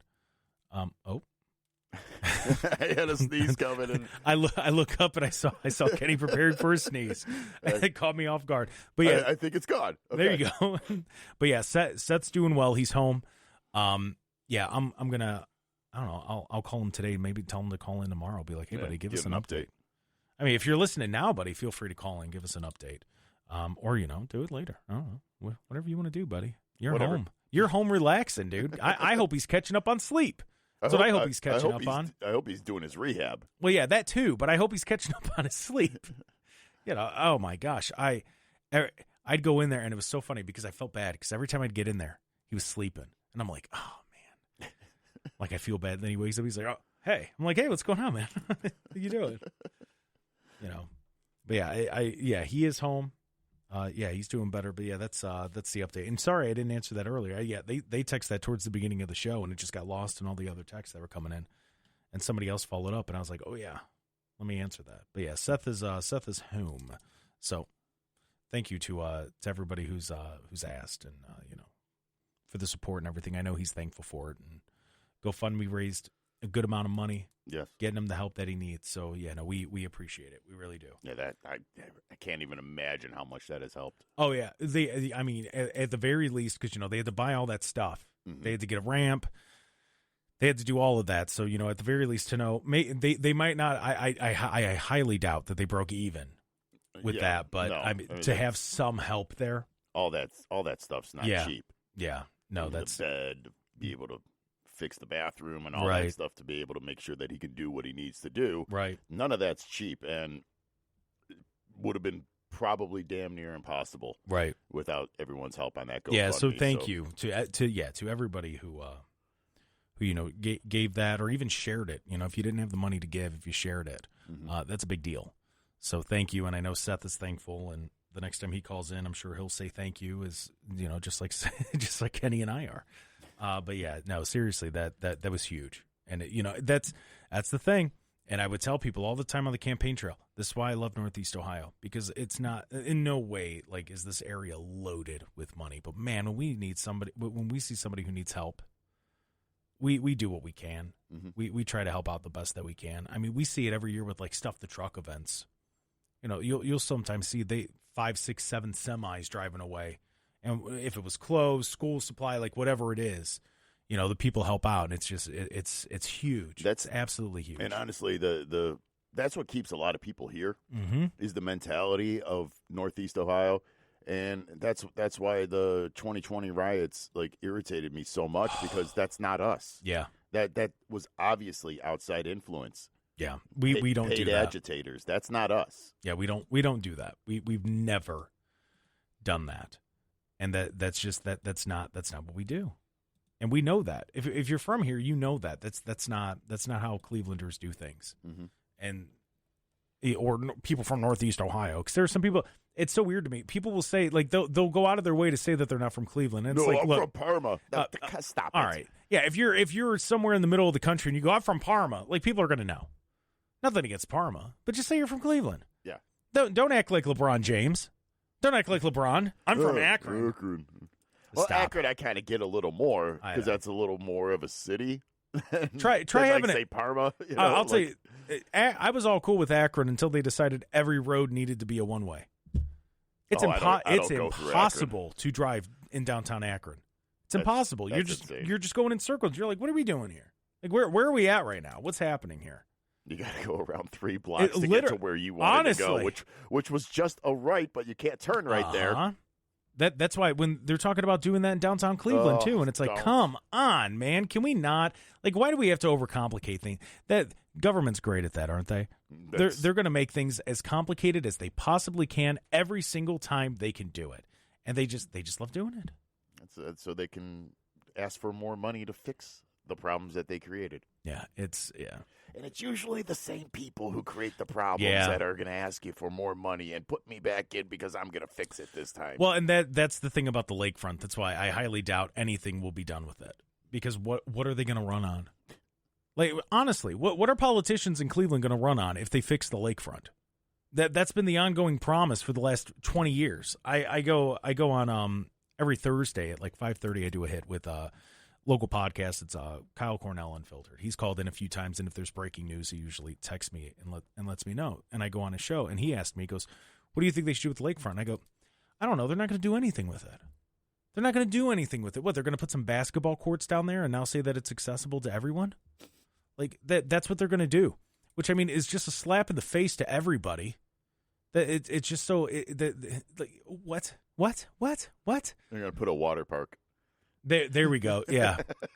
Yeah, let's complain. This is the craziest part about it. So what did they complain about? They said that the Cleveland Browns need a dome because the weather in Cleveland, and especially in that area right there off the lakefront, is so bad. It's terrible. Nobody wants to go down there during the winter. So what do we need to do? Build a shopping center. What? Build apartments there. Yeah, that's smart. Genius. Oh, chef's kiss. Just beautiful plan. Beautiful plan by the city of Cleveland. That's not stupid at all. Yeah, we can't put a stadium there because we can only use it so many dates out of the year. So let's move it. Which I got a theory on that. I'll have to dive into someday. There's somebody I need to talk to before I do all that, because I have a theory and I need to know if it's completely whacked out or just kind of whacked out. It's probably whacked out. Probably, but we can't have the NFL players play there, but you can live there. By all means, yeah, no, you could live there. You could live there, and you could watch your car get frozen to the ground, and your apartment building, because that's another thing too. You got to remember that's the former landfill, so the land down there isn't like solid. That's why they were worried about building a dome in the first place there.